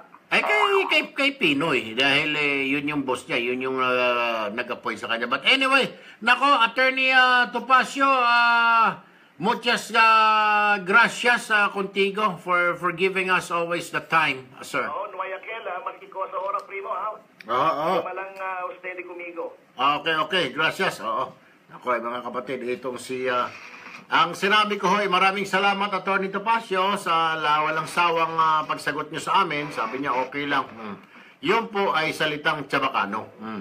Spanish na saksak sinagol. Yun yung sisipain kita. Donde está la sandok? La sandok está na dengdeng. Music! Donde está la sandok? La sandok está na dengdeng nakasuksok. Oy, teka muna. Bago magpatugtog ng ganon, si Manong Digong, kailangan madoktrinahan itong apat na ito, si Conchita Carpio Morales. Hindi na kulang sa doktrina ito kulang ito sa mga salita ni Duterte. Conchita Carpio Morales, makinig ka. Kung yung buhay ng tao, sinasabi ng simbahan, kailangan natin ng mga salita ng Diyos para sa ating espiritual na buhay, kalagayan. Kailangan mo rin madoktrinahan naman ng iyong pisikal na kalagayan ng mga salita ni Duterte at para sa trabaho mo. Engineer, ito po ngayon dahil high-tech na po tayo, hindi na po binabasa, piniplay na lang ngayon ni engineer. May kapatid na engineer Mariscotes, basahin mo hango sa unang aklat ni Duterte, talata 3, versikulo 7 hanggang 9, ay ito ang nasasaad. Kapatid na Mariscotes, play. Erosion of faith and trust in government. That is the real problem that confronts us. Resulting therefrom, I see the erosion of the people's trust in our country's leaders, the erosion of faith in our judicial system, the erosion of confidence in the capacity of our public servants to make the people's lives better, safer, and healthier. Amen. Kita mo, Conchita Carpio Morales, nasasaad yan, nakasulat yan, at nasabi na ni Manong Digong Duterte, at pinatutuhanan niya yan sa kanyang ikalawang aklat, chapter 8, verses 12 to 15. Ito ang sinasabi ni Manong Digong. I will appreciate deeply if we all in government attend to this urgent need. Amen. Oh, kita mo? Malinaw, Conchita Carpio Morales, sundin mo na lang yung sinasabi ni Duterte dahil nasusulat na yan, nakasaad na yan. Teka muna, papasukin muna natin si Secretary Salvador Salpanelo, ang Presidential Legal Counsel. Magandang umaga, Secretary Panelo, sir. Naku, nawala na. Baka akala niyo... Ay, sir, good morning. Good morning, sir. Good morning. Sir, reaction niyo lamang po dito sa sinasabi ni Ombudsman Morales na yung ipa-file na kaso ng DOJ, ng gobyerno, laban kay Trillanes, Drilon, De Lima, at saka Butch Abad doon sa patungkol sa Port Barrel, na tutulungan nila si Janet Napoles na gumawa ng statement, ay mukhang nagdididali ngayon pa lang, hindi pa niya natatanggap, ay parang apprehensive na ho siya, ayaw niya ho yung kaso na ito, parang hindi siya, sabi niya, titignan niya muna kung ito ay papasa o lulusot sa kanya. Ano pong basa niyo rito, sir, as legal counsel po ng gobyerno? May karapatan ba siyang tanggihan niya ito? Alam mo, nung ipalat yung interview niyo tungkol dyan, kay Kenneth, ang ginawa ko, kasi wala akong clarity kung nabasa tungkol dyan. Ang alam ko, sinabi niya yung tungkol sa fake witness. At sinabi ko nga doon, nagkaroon ng statement ng mga tinanong, na tama si Ombudsman kasi sila may exclusive jurisdiction officiales. At sabi ko noon, tama rin sinasabi niya with respect to sa mga pending cases, at yun naman ang tinutukoy niya, at yun din naman palang tinutukoy sa Secretary. So what I did was Kenneth told me up or texted me na interview ko tungkol dyan. Tinawagan ko siya kanina. So nagkausap ko din natin ko siya. Sabi ko, may bago ka ba sa statement? Sabi niya, wala. Kasi guys, first head, hindi totoo yan. Gano'n? Sinasabi ko lang yung sa witness. Pero yan, definitely, I'm open to that. Gano'n. Kasi lumabas po sa mga pahayagan yan, sir, lumabas sa mga online news, sir, yung sinasabi niya na titignan ko muna kung yung isasampa ng kaso ni De Lima. At saka hindi, ngayon pa lang sinasabi ko hindi pwede mag-state witness si Napoles. Pagdating doon sa mga pending cases. Pending cases. Pero tama yung sinasabi niya na titignan niya muna. Ako, ano yan. You have to look at the facts of the case. Kung pwede, open yan. Ang kilala ko personal yung player na doon. Sana nga. Tapan yan talagang mga taga-UP pero iba ho kasi ang dating wala pang nasasampahan ng mga liberal. Kayo ba? Do you agree with that, sir? Na walang liberal na lawmaker na sabit yan sa Port Barlen, only these three, Enrile, Jinggoy, and Revilla?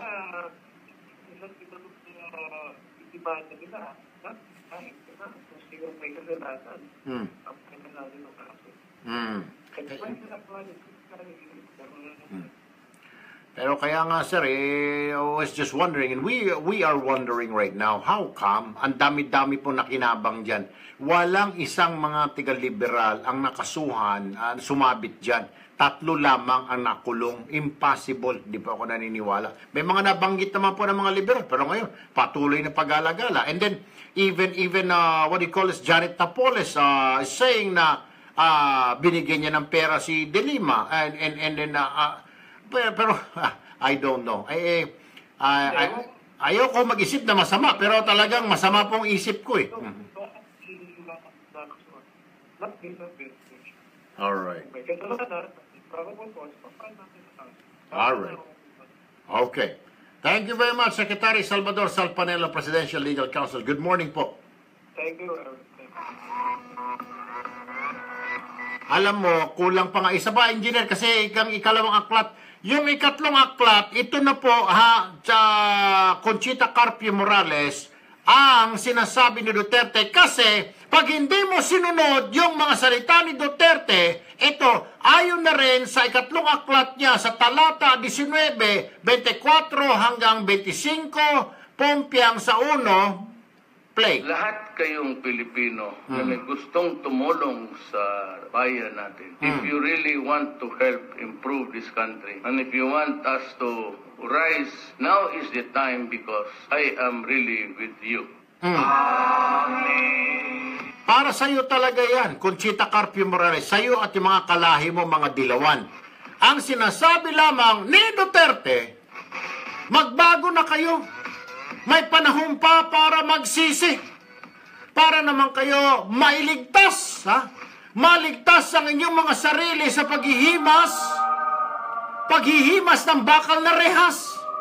Kung hindi kayo ay mahuhulog doon sa kulungan kung saan kinasasadlakan ngayon ni De Lima. Ang sinasabi lamang ni Manong Digong Duterte sa kanyang una, ikalawa, ikatlong aklat, magbago. Baguhin ninyo ang inyong mga puso at isipan para kayo ay maligtas at hindi kayo matulad sa ilan tulad ni De Lima na nakakulong ngayon. Gusto nyo ba yan? Gusto ni Manong Digong na masave kayo sa kulungan? Kung kaya't ayusin ang pamumuhay, ang trabaho, kung hindi ay matutulad kayo sa kasama ninyo. Hindi nyo kasi inisip ko ano yung mga nandito namin eh. Yan naman ay sa salmo ni Robin Padilla. Amen, Conchita Carpio Morales, amen? Amen. Ayun, malinaw. Alright, by now, thank you po muna sa kina Kevin Ilagan, Aiko Fujimoto, Keith Montalvo Ilagan, Abi Gakusan, Punzalan, Milet Esguerra, being administrators po ng ating website na Erwin Tulfo Media, one word po yan.com. Anyway, susunod na po ang Bitag Live si Tolben. Ako po si Erwin Tulfo. Dr. Jean Marquez, Dare Clinic. Thank you, Doktora. Medyo naayos itong face natin, mga kapatid. Dickies USA, thank you for my shirt and Chancellor shirts is Laxa, aking formal outwear. Magandang umaga po. Ako po si Erwin Tulfo. Kita-kita po tayo bukas, mga kapatid. Maraming salamat po. Bye!